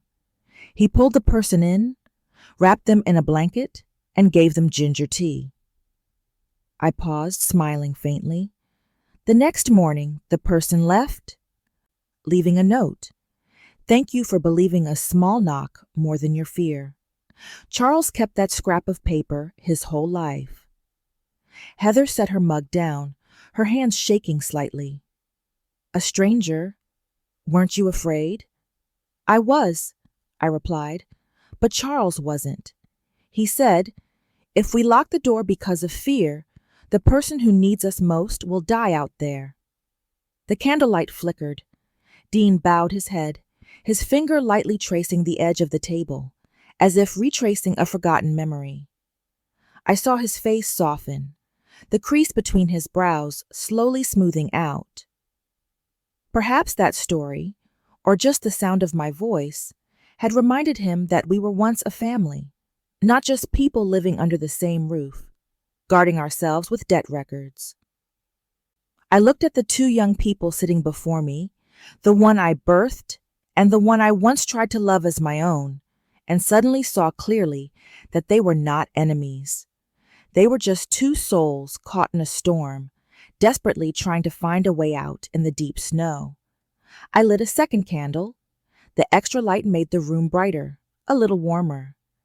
Our shadows were cast upon the wall, 3 figures leaning toward each other, small within the old wooden house. Outside, the wind was still howling, but it sounded softer, like it was singing, no longer threatening. I spoke softly, not looking at anyone. "Sometimes people don't die from the cold. They die because they forget how to knock on a door." Dean looked up, his gaze a mixture of surprise and regret. Heather gently pulled the blanket closer, her eyes glistening in the candlelight. No one replied, but I knew that old story had found its way in, not through a door, but through a heart. Dean looked at me, the candlelight flickering on his face, caught between darkness and light, like a person trying to find his way back home. His broad shoulders trembled slightly, lacking the rigidity they held this morning. Tears glistened in the candlelight. I hadn't seen my son cry since the day Charles died, when he was just over 30, trying to steel himself to be the man of the house. Now, in the dim darkness, I saw that moisture reflect in his pupils, shimmering like melting snow. He started. then stopped mid-sentence. I waited, not urging him. Finally, he just shook his head slightly, his voice choked. I don't know why everything turned out this way. I smiled, light as a breath. No one ever does. The storm always arrives when we're too busy thinking we still control the weather. Heather sat still, holding the blanket tightly. She looked at Dean, then at me, her eyes tired but calmer. She no longer looked like the woman who was screaming this morning. She was just a girl sitting in a dark room, realizing she had gone too far without knowing the way back. I placed my hand on the table, looking at both of them. Sometimes, all people need to do is open the door. You don't need to win against anyone. Dean looked up, that gaze, the look of the child who once stood outside, waiting for his father to come home, believing that if he just opened the door, his father wouldn't be cold anymore. I saw something very old in that look, a part of him that life, work, and fear had obscured. I continued slowly, letting each word fall between us like snow. You think holding on to the house is a victory, but home isn't something to be held on to. It only exists when we are willing to open it, to each other, to our mistakes, even to what we don't understand. Dean lowered his head, his hands clasped together. The candlelight flickered, shining on his hair, on the tabletop, then drifting past the cold tea mugs. Heather spoke very softly. Were you ever afraid? Living here alone? I looked out the window. The snow was still falling, but thicker, steadier, beautiful in its silence. Of course I was, I replied. But then I realized, fear isn't bad. Fear lets you know you're still alive. Just don't let the fear lock the door. No one said anything more. The house was silent, with only the gentle sound of the candles burning, the wind scratching at the door. I poured more hot water, filling the teapot, and the scent of tea spread through the room, mint, honey, and a hint of winter. Dean reached out, accepting the mug of tea I offered. His hand touched mine, warm, trembling, real. I'm sorry, he said softly. You don't have to be, I smiled. You just need to come back. Heather bowed her face, tears falling onto the blanket. I didn't say anything else. All three of us sat still, listening to the fragile warmth slowly spreading amidst the storm. No one replied, but the light in their eyes had changed color. No longer the light of anger, calculation, or fear, but the light of people who had just understood something simple. The small candles glowed. The wind still whistled outside, but the roaring was gone. I suddenly thought, perhaps the storm didn't come to destroy, but to wash away what was false, so that when the dawn arrived, we could see each other clearly. I touched the key I wore around my neck, the cold metal pressed against my skin. In the faint light, I thought I heard Charles laughing somewhere in the wind. And for the first time in years, I didn't feel lonely in my own home. In the morning, the sky was a pale silver, the kind of thin, pure light that only follows a night of storm. The snow began to melt into glittering drops, collecting on the porch, dripping onto the roof, ticking like the house's new heartbeat. I opened the door. A rush of cold air swept in, but it wasn't biting. The scent of pine resin, the damp earth after the storm, flooded the room. In that moment, I noticed something strange. After the gale passed, silence was no longer loneliness. It was a beginning. Dean was sitting on the porch, his back slightly hunched, his hands wrapped around a steaming mug of coffee. On his shoulders was his father's jacket, a dark brown, faded at the cuffs, slightly torn in places by time. I had folded that jacket and put it away for years, never imagining I would see it worn again. I stood in the doorway, watching my son's silhouette against the bright snow. The vapor from his breath dissolved in the air, creating thin, hazy halos, as if he were talking to someone invisible. For some reason, I didn't want to break the moment. I just stood silently, leaning against the doorframe, still holding the warm teapot. Finally, Dean spoke, his voice low like the wind. I was more afraid of losing you than losing the house. I froze. The simple sentence pierced through the silence like a warm needle. He didn't turn around, still looking toward the forest where the sun was beginning to emerge. You know, Mom, he continued, when the storm hit, I thought, if the house collapses, what would I save first? And the first thing I thought of wasn't papers or a key. It was you. Then I realized, I let you live in our fear for too long. I walked slowly toward him, the snow crunching softly under my feet. Dean, I said, you don't need to apologize. He smiled faintly, his eyes briefly showing the smile of the little boy he once was, sitting on his father's shoulders, catching the first snow of the season. No, I'm not apologizing. I just wanted you to know I still remember how to open the door. I sat down next to him. The wind drifted across the porch, touching my hair. We looked together toward the lake, the surface glittering silver, pieces of broken ice, floating like old mirror shards. A sparrow landed on the railing, tilted its head, and chirped softly.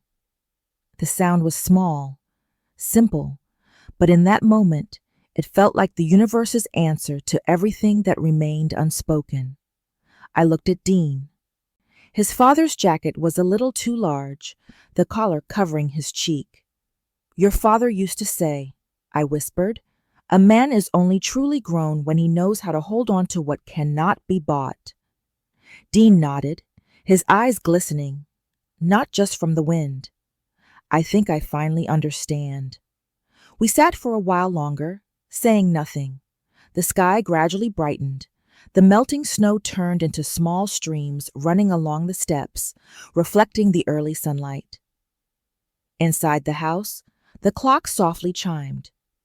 Each tick was a reminder that a new day had begun, and perhaps a new life as well.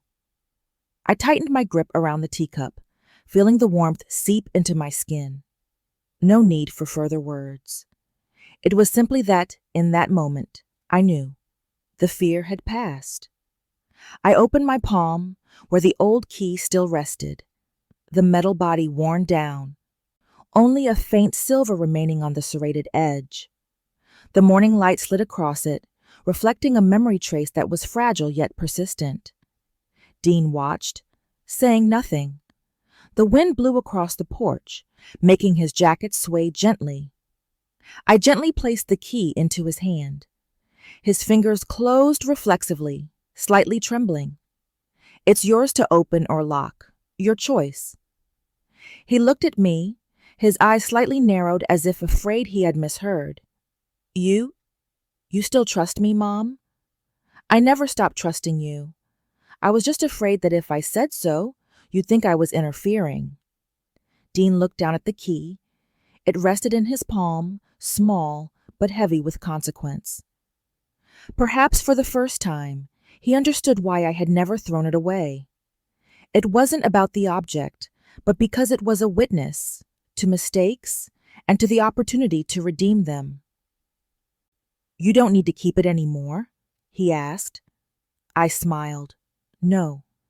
This house is no longer something that needs to be locked. If it must be opened, let the young open it. The old can only keep memories. They can't hold on to the future. Dean nodded slowly, clutching the key tightly in his hand.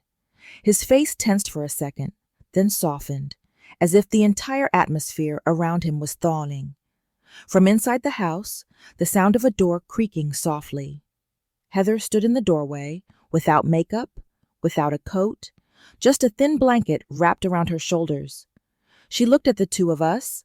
The light shining from behind blurred her figure, but her eyes were bright and clear. She didn't say a word. She just stood silently, her hands hanging loosely at her sides, tears streaming down her face, unchecked. I understood that feeling. It wasn't regret. It was the moment a person realizes they no longer have to be on the defensive. Dean stood up and looked toward her. There were no words between them, only a gaze, a language that had been lost, now rediscovered in the silence. He walked into the house. Heather retreated half a step, then stopped. When his hand touched her shoulder, I heard a sharp exhale, soft, real, like the storm had completely subsided. I sat still on the porch, looking through the doorway. The morning light filtered into the house, fracturing on the walls, shining on the old photo frames. In the kitchen corner, the cream-colored floral curtains swayed gently. The scent of tea permeated the space. For the first time, the air inside felt as warm as it had before their father passed.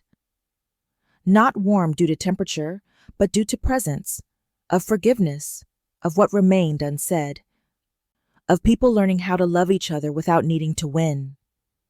Dean turned back, calling softly, "Mom, come in. It's warm now." I stood up, gently rubbing my hands together. As I stepped inside, the cold air from outside followed me in, then quickly dissolved, as if afraid to linger.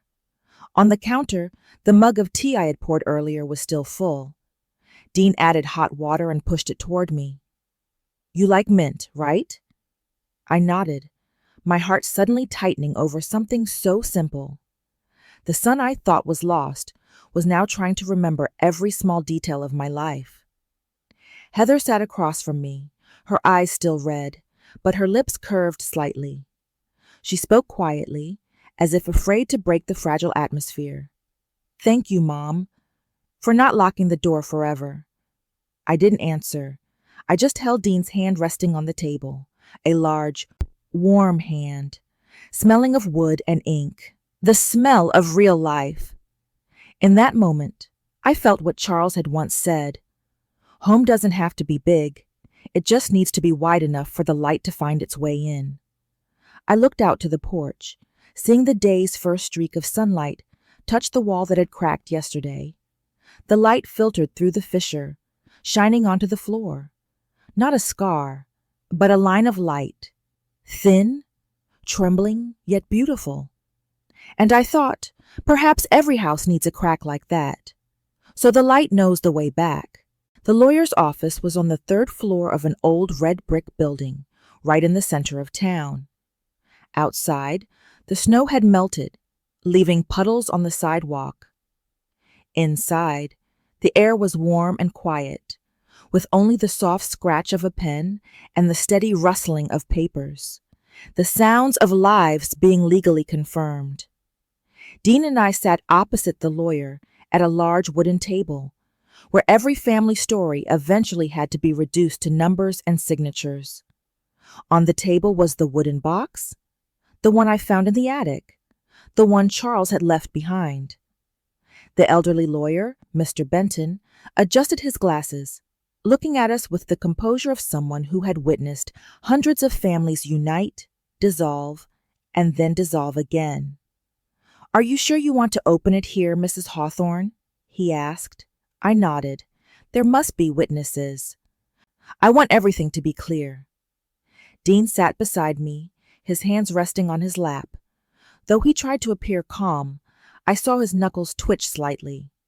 The tremor wasn't from cold, but from what was imminent, a truth that both of us knew but hadn't dared to face directly.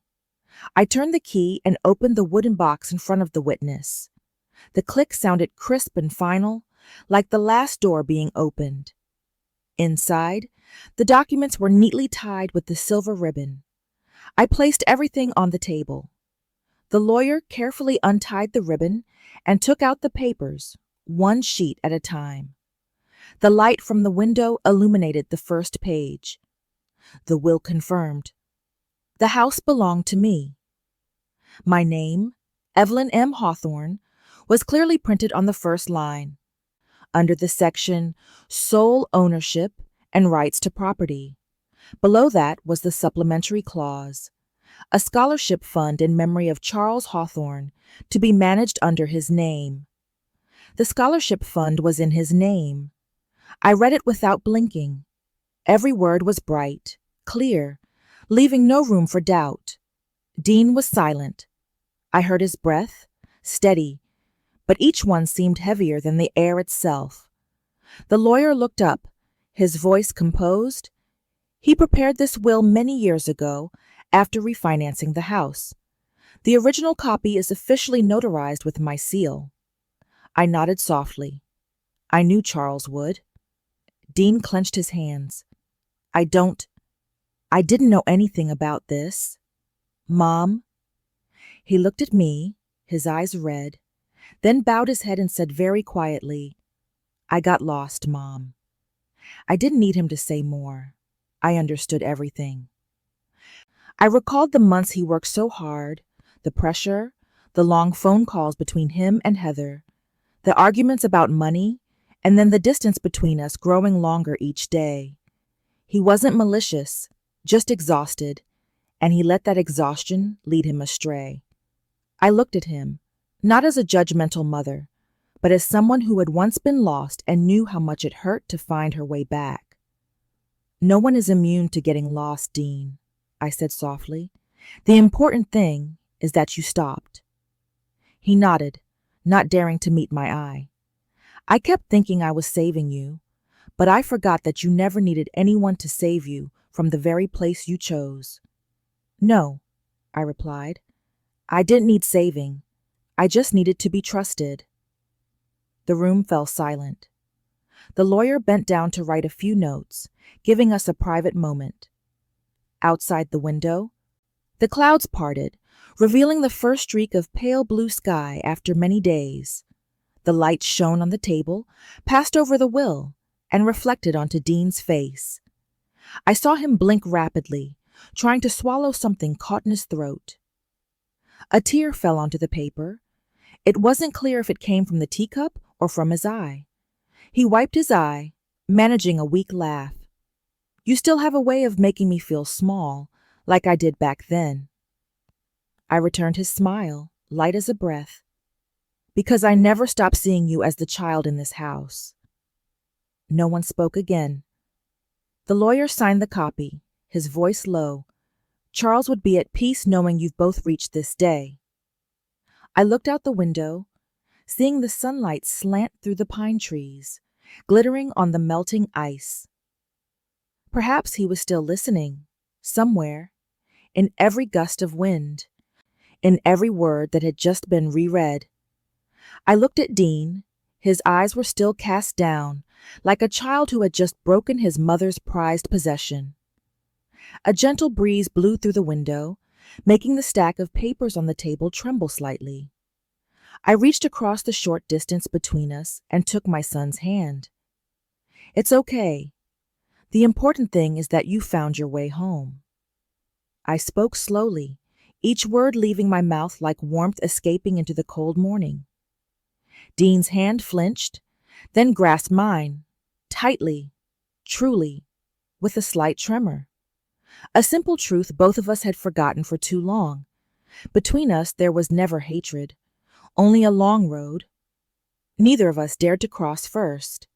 The light from the window angled down, sweeping across the table, reflecting on his cheekbone, where a tear had just fallen and dissolved.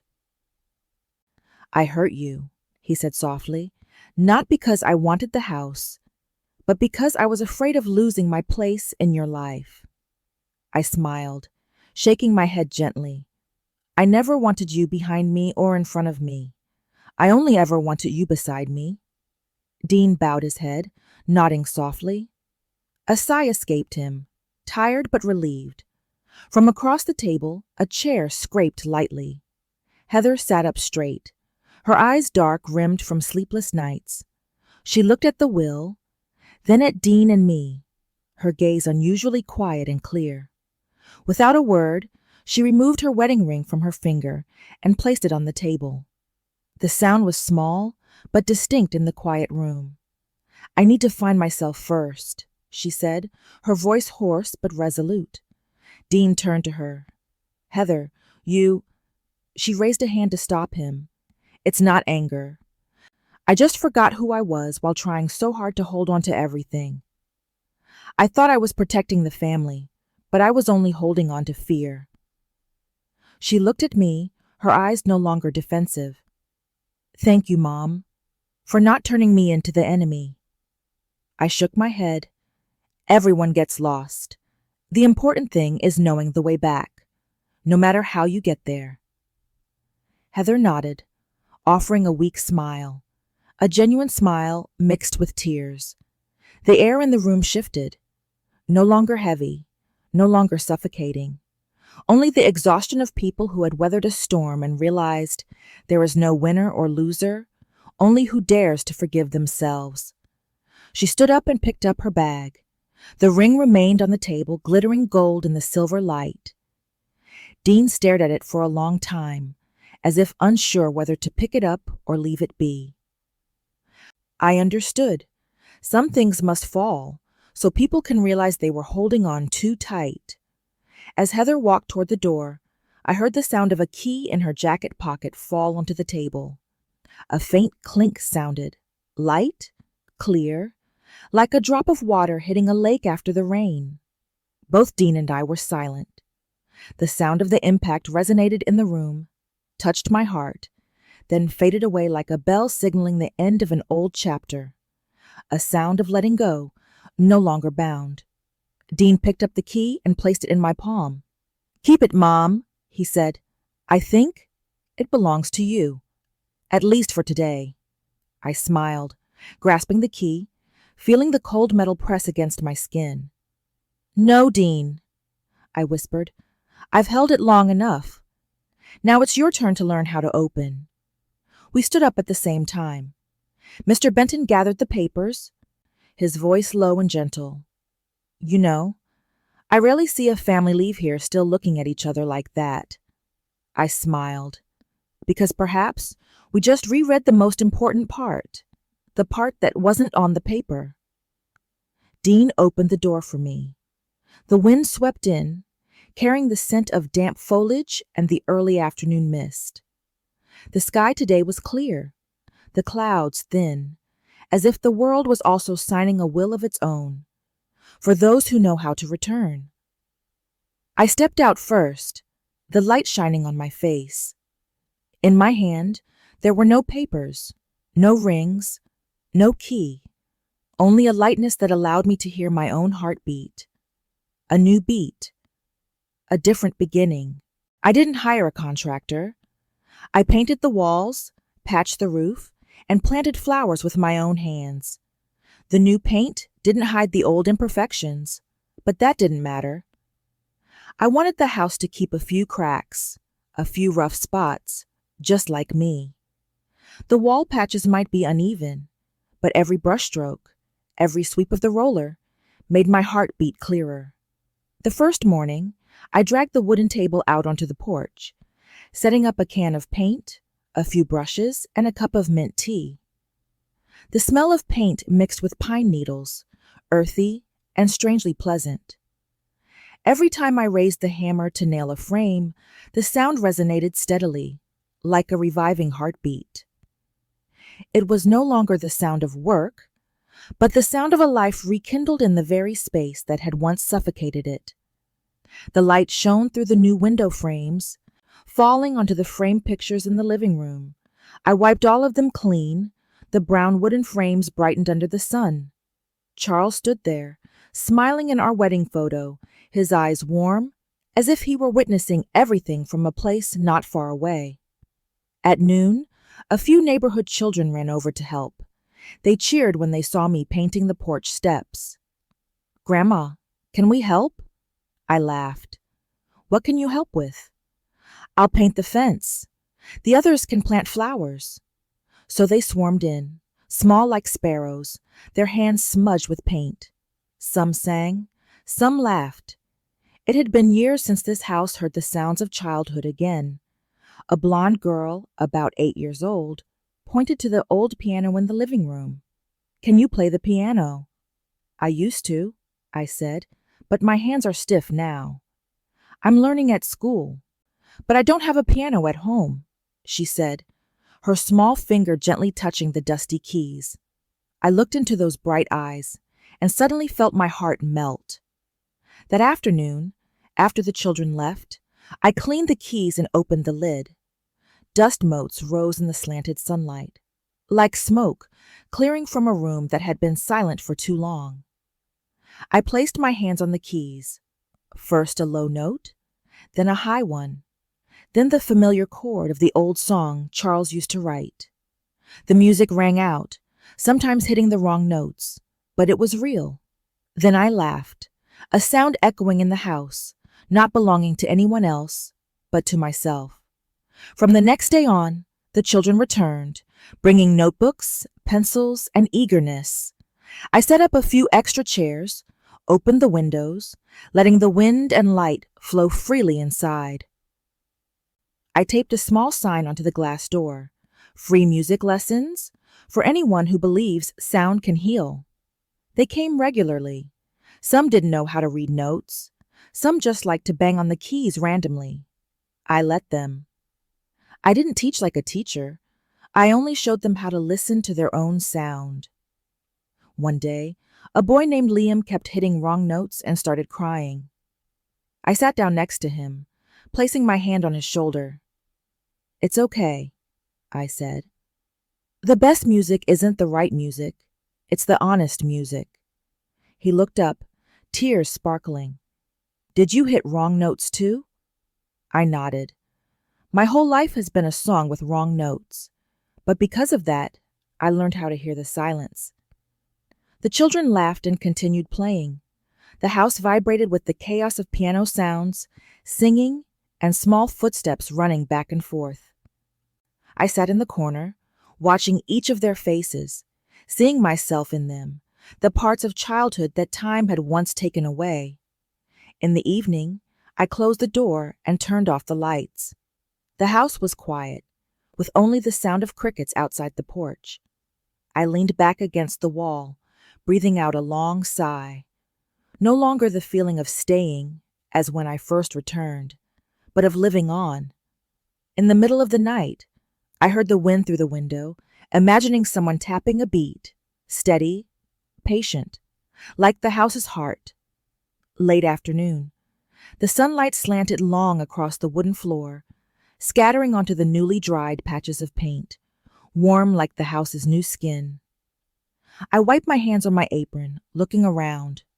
No more dust smell, no more cold emptiness. Every corner bore the touch of my hands and the children who had come here. The house was breathing again, softly and steadily, like someone waking up from a long trance. I stood in the living room, holding my husband's photograph. In the picture, Charles sat by the piano, his head slightly tilted, his gaze gentle and deep, as if he were still listening. I took down the old nail and hung the picture on the wall, right above the piano we had chosen together in 1986, when our marriage was still full of rhythm. I spoke softly, as if speaking to the wind. The music keeps the house alive. My voice resonated in the space, soft like the breathing of the wood. Outside, a few children still lingered in the yard, giggling over the song they had just practiced. That sound blended with the late-day bird song, drifting through the open window. I watched them, my heart filled with a feeling I hadn't been able to name for years, faith. I turned back to the piano. Light streamed through the curtains, creating a silver stripe across the keys. On the lid, I hung the old key by a thin cloth cord. It swayed gently, reflecting the evening light like a lingering musical note. Just a reminder, I managed to open it. No one needed the key anymore because I had already done the real opening, not with metal, but with courage. Every time the wind blew through, the key gently touched the wooden frame, emitting a soft clink like the church bell at the end of the street every Sunday morning. I sat down on the stool and opened the piano lid. The keys were clean. My fingers rested on them so lightly that the slightest touch created a sound. I played Charles's music, the piece he was writing when he died. No longer hurried, no longer afraid of mistakes. I let the melody find its own way, sometimes lost, sometimes fractured, but every note was honest. Outside the window, the wind blew, making the curtain flutter gently. The scent of pine resin rushed in, mingled with the smell of fresh paint and mint tea. The house seemed to harmonize with me, every sound answered by a familiar creak. I paused mid-song, letting my hands rest on the keys. The silence after the final note was always the part I loved most, the part the listener doesn't hear, but the heart feels most clearly. I looked up and scanned the room. The chair next to the tea table, where Dean once sat in silence, still held a patch of sunlight. On the bookshelf, the old sheet music I had hidden away was now neatly organized. In the corner, my winter boots were dry after the first snowstorm. I realized, peace isn't something you search for. It has always been here. I just wasn't quiet enough to see it. A stronger gust of wind blew through, making the key strike the piano frame, a small, clear, and vibrant sound. I closed my eyes and smiled. The house has spoken for me, I whispered. Outside, the sunset was slipping behind the pine ridge. The last drops of light settled on the window frame, like lingering musical notes. Everything softened, dissolved, but wasn't lost, just changed form, as music continues to resonate even after the song has ended. I stood up and gently closed the window. The wind still slipped through the cracks, bringing the scent of pine and peace. A quiet evening, with no need for witnesses, no need for praise. I just knew that for the first time in years, this house was truly alive, and so was I. That morning, I was hanging laundry on the porch when the sound of the post truck echoed near the gate. The mail carrier smiled, handing me a white envelope with familiar handwriting. Dean's script, slightly slanted, neat, but somewhat clumsy, like the writer was trying to control his emotions. I paused for a few seconds, just looking at the envelope in the sunlight. The paper was slightly warm, clearly having been tightly held by someone. In the corner was a small line, Portland, Oregon. I carried the letter inside, brewed a fresh pot of tea, and sat down by the window. Outside, the pine forest was still green, but it was late spring now, new shoots reaching up, fragile yet determined. I took a deep breath, then opened the letter. The first line made my heart skip a beat. I am learning how to start again. Not long, just 7 words, and I reread them 3 times. I could imagine Dean's voice as he wrote, slow, deep, with a touch of awkwardness, like when he was little, struggling to say sorry for the first time after breaking my favorite mug. I continued reading. Mom, I've been gone from Portland for 2 weeks. I'm staying in a small town by the river. I teach at a community school in the morning, and in the afternoon, I help people plant in their gardens. It's nothing big, but I feel like I can breathe. I realized I lived for many years without taking a real breath. Just running, just striving, thinking that if I had enough money, enough status, I would find peace. But now I see, peace only comes when I stop running. I set the letter down, touching the edge of the paper, as if reaching out to my son's hand from far away. The wind slipped through the window, flipping a corner of the envelope, revealing a small photograph. In the photo was a girl, about 6 years old, curly brown hair, eyes bright like early summer sun. She was smiling, holding up a small plastic object, a yellow toy key. The back of the photo was written in clumsy handwriting. This is Lily. She says this key opens hearts, not doors. I read the sentence and laughed out loud. The laughter was unexpected, echoing softly in the sunlit room. But then, after just a beat, I felt my eyes blurring. I was laughing, and my tears were warm. I quickly wiped them, but the tears kept flowing. Not tears of sadness, but clear, gentle tears, like spring rain. I looked back at the picture. The girl had the look of Dean at 8 years old. The way she held her head up, believing that everything could be fixed if you were patient. I pressed the photo to my chest, feeling a real warmth from within, not from the sunlight outside the window. I whispered softly, "Lily, you are right. Some keys aren't meant to open doors. They're meant to remind people that their heart was never locked." On the table, the envelope was still open. I picked up a pen and wrote on the back, "Dean, I'm so happy you know how to start again. Don't be afraid if the first steps are slow. What matters is that you are walking." I folded it and placed it next to my teacup. Outside, the wind rocked the small door, and light danced on the wooden floor. The house seemed to smile too, no longer a place to preserve the past, but a place where the past had been forgiven. I sat quietly for a long time, holding the photo of little Lily. In that smile, I saw the image of Charles, of Dean, and a part of myself, the part that still believed in love, despite having been broken. I turned to the window, inhaling deeply. The air carried the scent of pine, new paint, and a strange fragrance, the scent of a future drawing near. I thought the letter was finished, but when I flipped the last page, another small piece of paper fell out, thin, folded in half. The script was slanted, neat, familiar, but not Dean's. I opened it slowly as if afraid the warmth inside might fly away. It was from Heather. Just a few lines, but every word made me pause. "Thank you for not keeping the door locked forever. I know I made mistakes, and that I wanted something that wasn't mine. But if you had chosen silence that day, chosen hatred, perhaps Dean and I would never have learned how to love correctly. I hope one day Lily gets to visit her grandmother's house, the place where the door is always open and the smell of tea is always warm." I placed the paper in my palm, my heart suddenly overwhelmed by a feeling that no single word could describe. It wasn't joy, nor sorrow, but the emotion one feels only when an old wound has finally scarred over.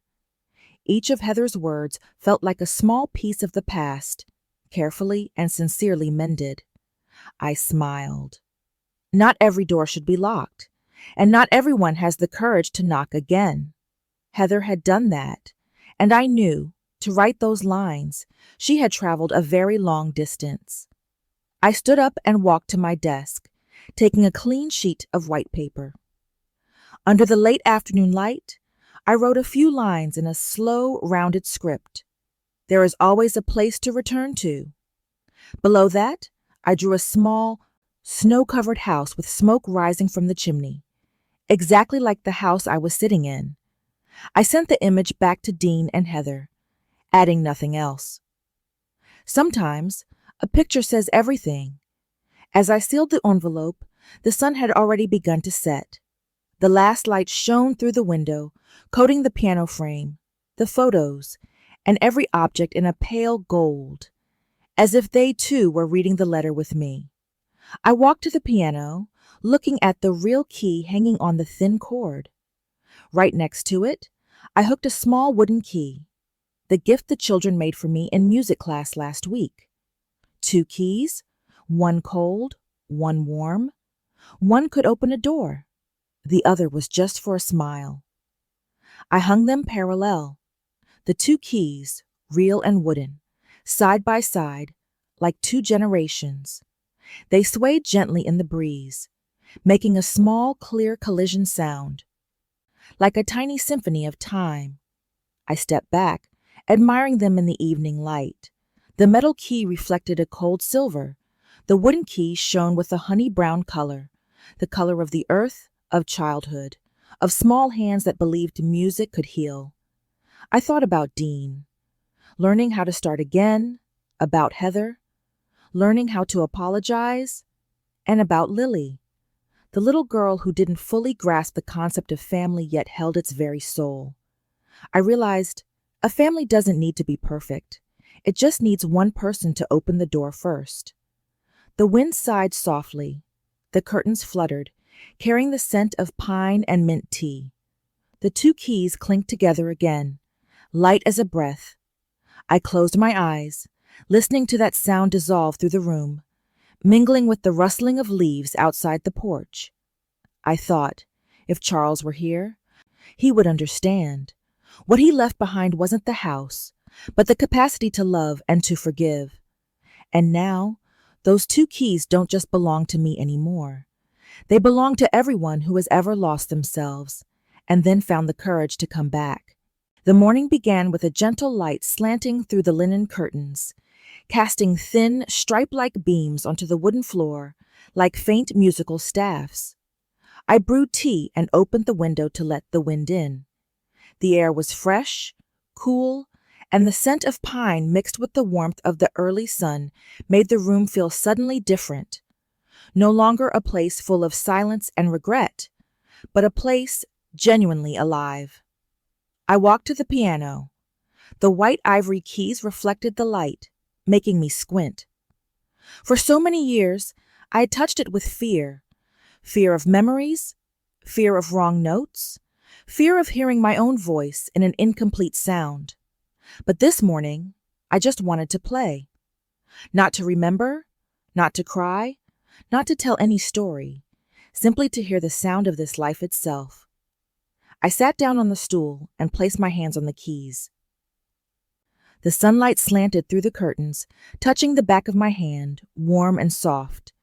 I pressed a note, G, then A, then E. The old melody rang out, but for the first time it wasn't heavy. That song was once a farewell. Now it had become a greeting. Each note fell not like a tear, but like the quiet laughter of someone who had gone far away, watching from a place of soft light. I closed my eyes. Each note touched the space like a bird flying by, leaving a vibration in the air. In that moment, I felt I was no longer playing the piano with my fingers, but with my breath, slow, deep, and even. The window was wide open. The wind blew through, carrying the music, taking the sound out onto the porch. The melody curved past the wooden fence, over the flower beds I had recently planted, then dissolved into the cobblestone path leading to the small street. A small milk truck stopped by the curb. The driver, Mr. Jacob, the old neighbor, rolled down his window, tilting his head to listen. He didn't say anything, just rested his elbow on the steering wheel, his kind eyes squinting slightly. Across the street, Mrs. Thompson was walking her dog. She paused, looked toward my house, and gave a gentle nod, as if she understood. Neighbors stopped their cars, listening. Someone smiled through their window. And I just kept playing, my hands steady, my heart unafraid. The melody spread out, clear as water trickling over stone. I didn't try to control it, didn't count the beat. The sound moved on its own, coming and going, as if the house was singing along with me. In that moment, I remembered the mornings long ago, Charles sitting at the piano, Dean small, curled up in a blanket, listening to his father tap a rhythm on the table with his fingers. I remembered the look Charles gave me when he finished a piece. Hear that, Eve? The house is singing along. I used to laugh, disbelieving, but now I truly heard it. Every wooden beam, every door frame, every wall, all resonated, as if grateful to be alive again. I played the final note, then fell silent. The space continued to ring, unwilling to cease. Outside, the wind still swept through the pine trees, carrying the music further. I imagined it flying over the ridge, across the small river, all the way to the city, where Dean was living, where little Lily might be smiling. I opened my eyes and looked around. The sunlight now flooded the room, reflecting on the picture frames, on the two keys hanging next to the piano, one metal, one wood, gently touching each other. The sound of metal and wood created a strange noise, but blended with the piano, they became a perfect chord. I smiled. Just as Charles once said, music is not the perfection of sound, but the moment when two imperfections sound together and understand each other. I took a deep breath. The sunlight still slanted, the wind still blew, and in my heart, a serenity so beautiful it needed no more words. I looked up at Charles's photograph hanging on the wall, his eyes still kind, still watching my every movement. In the brightly lit room, the sunlight filtered through the glass, landing on his face, making him seem almost soulful. I placed my hand back on the keys, breathing out slowly. For years, I had tried to hold on to this house, thinking it was how I kept him here. But this morning, looking into those eyes, I understood. He was never inside these walls. He was in the way I made my tea, in the lingering warmth on the porcelain mug, in every musical note I dared to play again with my whole heart. I bowed my head and spoke softly, as if afraid to break the fragile beauty of the atmosphere. Charles, I understand now. What you left wasn't the house. My voice dissolved into the light, soft as chalk dust in the sun. You left me the courage to stay and the trust to move forward. I closed my eyes. My fingers moved slowly, touching the white keys, then the black. A raw sound emerged. Not brilliant, not mournful, just the truth. I struck the final note, a low C, resonating for a long time. Like a heart reaching its bottom and springing back up again. Tears fell onto the back of my hand, but they were gentle, without pain. They didn't taste of loss, but of something akin to return. The house fell silent after that note.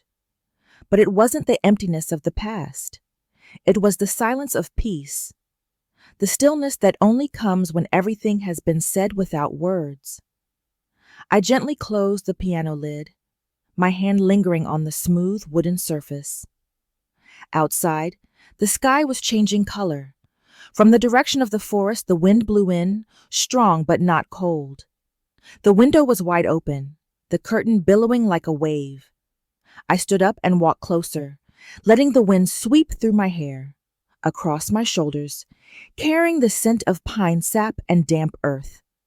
The feeling, cool, clear, and strange, was as if nature were breathing along with me. I closed my eyes again, no longer able to distinguish the sound of the wind from the beat of my own heart. They merged into a voiceless melody. From a distance, children's laughter rang out in the neighborhood, the crunching sound of bicycle tires on the gravel road, the call of a bird finding its mate. Life continued, simple just as it was meant to be. And I, after everything, was just a part of that flow, not grand, not special, just a person who had learned how to stand still without fear.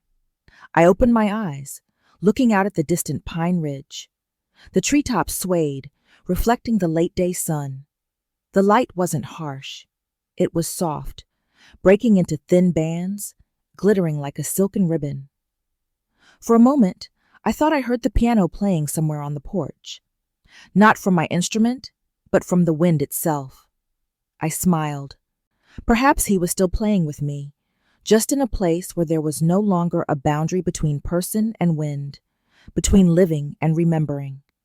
I touched the window frame, leaving my hand there, feeling every current of air drift through my fingers. The scent of pine deepened, merging with the mint tea still lingering on the table. And amidst all those small things, I felt something enormous rise in my chest. Freedom. Not the freedom of the one who leaves, but of the one who stays and is no longer afraid. The freedom of knowing that no matter who comes or goes, this house and my heart can open its door again, not to hold on, but to receive. I turned back to look at the room one last time. Sunlight, wind, piano, photo, and the two keys gently knocking against each other. A small sound, but as complete as a greeting. That morning was clear as a fresh sheet of paper. Sunlight pierced through the trees, casting dancing streaks of light onto the ground. I carried a small wooden box, and walked slowly on the dirt path leading to the backyard. Underneath the old cypress tree, where Charles used to read the newspaper every afternoon, I had already dug a small patch of earth. Not deep, just enough to hide a memory, or rather, to close a chapter. In the box was the old key, the one that had traveled with me through so many seasons of wind and snow. I held it in my palm, feeling the metal as cold as the first time I touched it. The sunlight hit the key's body, glittering and then fading. I took a deep breath and buried the key under the cypress root, carefully covering it with soft soil. No grand ceremony, no tears, just a small, non-tragic ritual. I wasn't bidding farewell, nor offering a prayer. I simply thought to myself, thank you for walking with me to the end. As I stood up, a gentle breeze blew through, making the cypress branches rustle softly. The scent of pine resin wafted over, sweet and warm like the breath of the earth. I knew Charles would have loved this moment. Simple, quiet, and no one trying to cling to anything anymore. From a distance, I heard a car stop at the gate. I turned back and saw Dean getting out, leading little Lily by the hand. The two of them walked the path together, sunlight dappling their shoulders. Dean waved. "Mom, I brought something for you." I smiled, wiping my hands on my apron, and walked closer. "My son knows how to time things perfectly now," I said, my voice soft yet catching somewhere in my throat. Dean handed me a basket of lavender. "Heather grew it. She asked me to tell you thank you for teaching us how to leave the door open." I took the basket. The fragrance drifted over like a small greeting from the past. Little Lily ran up to me, her brown hair gleaming in the sun. She looked around, saw the freshly turned soil, and tilted her head to ask, "Grandma, why didn't you keep the key?" I knelt down, meeting her clear eyes. "Because I don't need to open doors anymore," I said, smiling gently. Lily frowned, serious. "But what if someone wants to come into the house?" I pointed toward the porch, where the door was still slightly ajar, the white curtain swaying in the wind. "Then they just need to knock. This door doesn't need a key, my love." She followed my gaze, her eyes wide, as if she had just grasped something far larger than her age. Dean placed his hand on my shoulder, his gaze gentle. I think Lily will remember that line forever. I looked at him, smiling. That's enough. One day, when she grows up, she might need to remember that not everything important has to be held on to. We sat down together on the grass, 3 generations side by side. Dean talked about his new job, the small class in Portland gradually gaining more students, and how he still plays the guitar every weekend with the kids. "I never thought I'd return to music," he said, "but when I saw you teaching the little ones, I remembered some things truly never leave. Tuyat voy, jai laban chuyen, the fanket kuwa ko chuyen, huan tan theo fonkach voice narrative chuyen ng hip."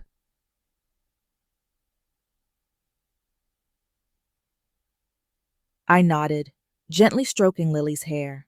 "Just like the key, right? When we are ready, it will appear on its own." The little girl burst into clear, ringing laughter. "I'm going to make you a key out of wood, Grandma, one that can only be opened with a smile." Dean chuckled out loud, and I looked up at the sky. So blue, it made one's heart want to dissolve into it. The wind picked up again, touching my hair, then sweeping through the trees. In that moment, I heard Charles's laughter, echoing from somewhere between the leaves. Not an illusion, just the sound of the person who once loved us still resonating in the wind. I looked down at the base of the cypress tree, where the soil was newly turned. Now the key was no longer in my pocket, but it felt as though another door had opened in my heart. Dean stepped closer, the morning light covering his shoulders. For a moment, I saw Charles's image in my son, the same tall, lean posture, the same eyes with a gentle but steady determination. He didn't speak, He just opened his arms wide. I stepped into that embrace. Dean held me, long and warm. No longer the reluctant hug of the day I first returned, nor the embrace of someone seeking forgiveness. This was the hug of a man who understood that forgiveness does not begin with words, but with a shared breath. I heard my son's heart beating steadily. A slower, older beat, but honest. I rested my head on his shoulder, closed my eyes, feeling time stand still for a few seconds. Everything that had once been broken, once cold, seemed to be warmed again by the simple presence of another human. Lily ran around us, laughing brightly, her small brown hair flying in the wind. She stopped to look, her eyes wide, and then said loudly, "Grandma, I think this is the hug that melts the ice." Dean laughed, pulling her into the middle. We hugged together. 3 generations, 3 heartbeats harmonizing as one. The wind blew through, gently swaying the pine branches, carrying a soft silken rustle. Our house window was slightly ajar. The white curtain billowed, and somewhere inside, piano music began to play. Faintly at first, then clear. Soft piano notes, as if someone were tapping gently on every fragment of memory. I realized it was the unfinished piece Charles had been writing. I hadn't touched the piano this morning. Perhaps the wind had blown through, accidentally vibrating the keys. Or perhaps someone in another place was sending a final farewell. The music lingered, so soft it nearly dissolved into the wind. I looked up, and the sunlight piercing through the trees shone down on the cypress root where the key lay buried. The light reflected, twinkling as if the metal were still singing beneath the earth. Dean looked at me and smiled. "Do you think he's listening?" I nodded gently. He never missed a single piece of music. We stood still, listening to the music slowly fade. Lily tilted her head and whispered, "It sounds like someone is saying goodbye." I bent down and stroked her hair. "It's not goodbye, my dear. It's hello again." Another gust of wind swept through, stronger this time. The pine branches intertwined, creating a deep sound like a human voice. I inhaled deeply, letting the wind pass through me, carrying away any lingering fear.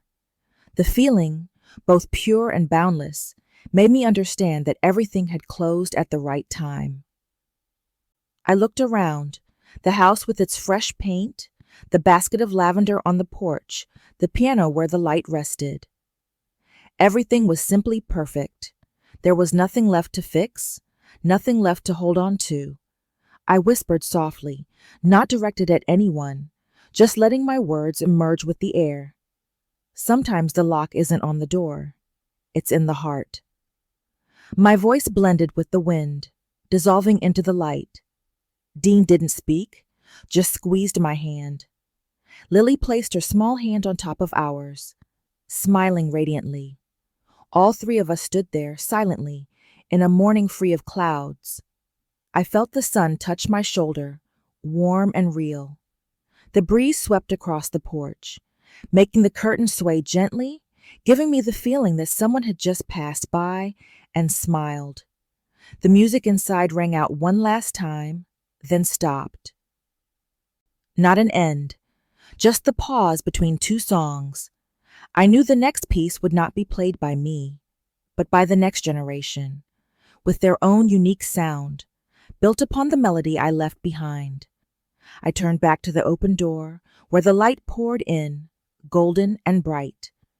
A sparrow landed on the step, tilted its head to look at me, and then flew away, leaving behind a clear, ringing song. I smiled. There was nothing left to hold, nothing left to fear. The house and my heart was open forever. Perhaps. Freedom isn't about leaving. It's about having the courage to stay, without fear. I once believed that this key was meant to open a door, but in the end, I finally understood. It opened myself. I didn't share this story for pity, but for anyone who has ever hurt to understand that, the human heart can certainly crack, but it never truly breaks. If you are listening to this now, I want to ask you one thing. Are you holding on to a key of your own? A person, a memory, or just a feeling you haven't dared to let go of? Please leave a comment below. I want to read your story. And if you want to hear more stories like this one, please hit that subscribe button so the next time the wind whistles through these old doorways, we can meet again. Thank you for staying until the very end.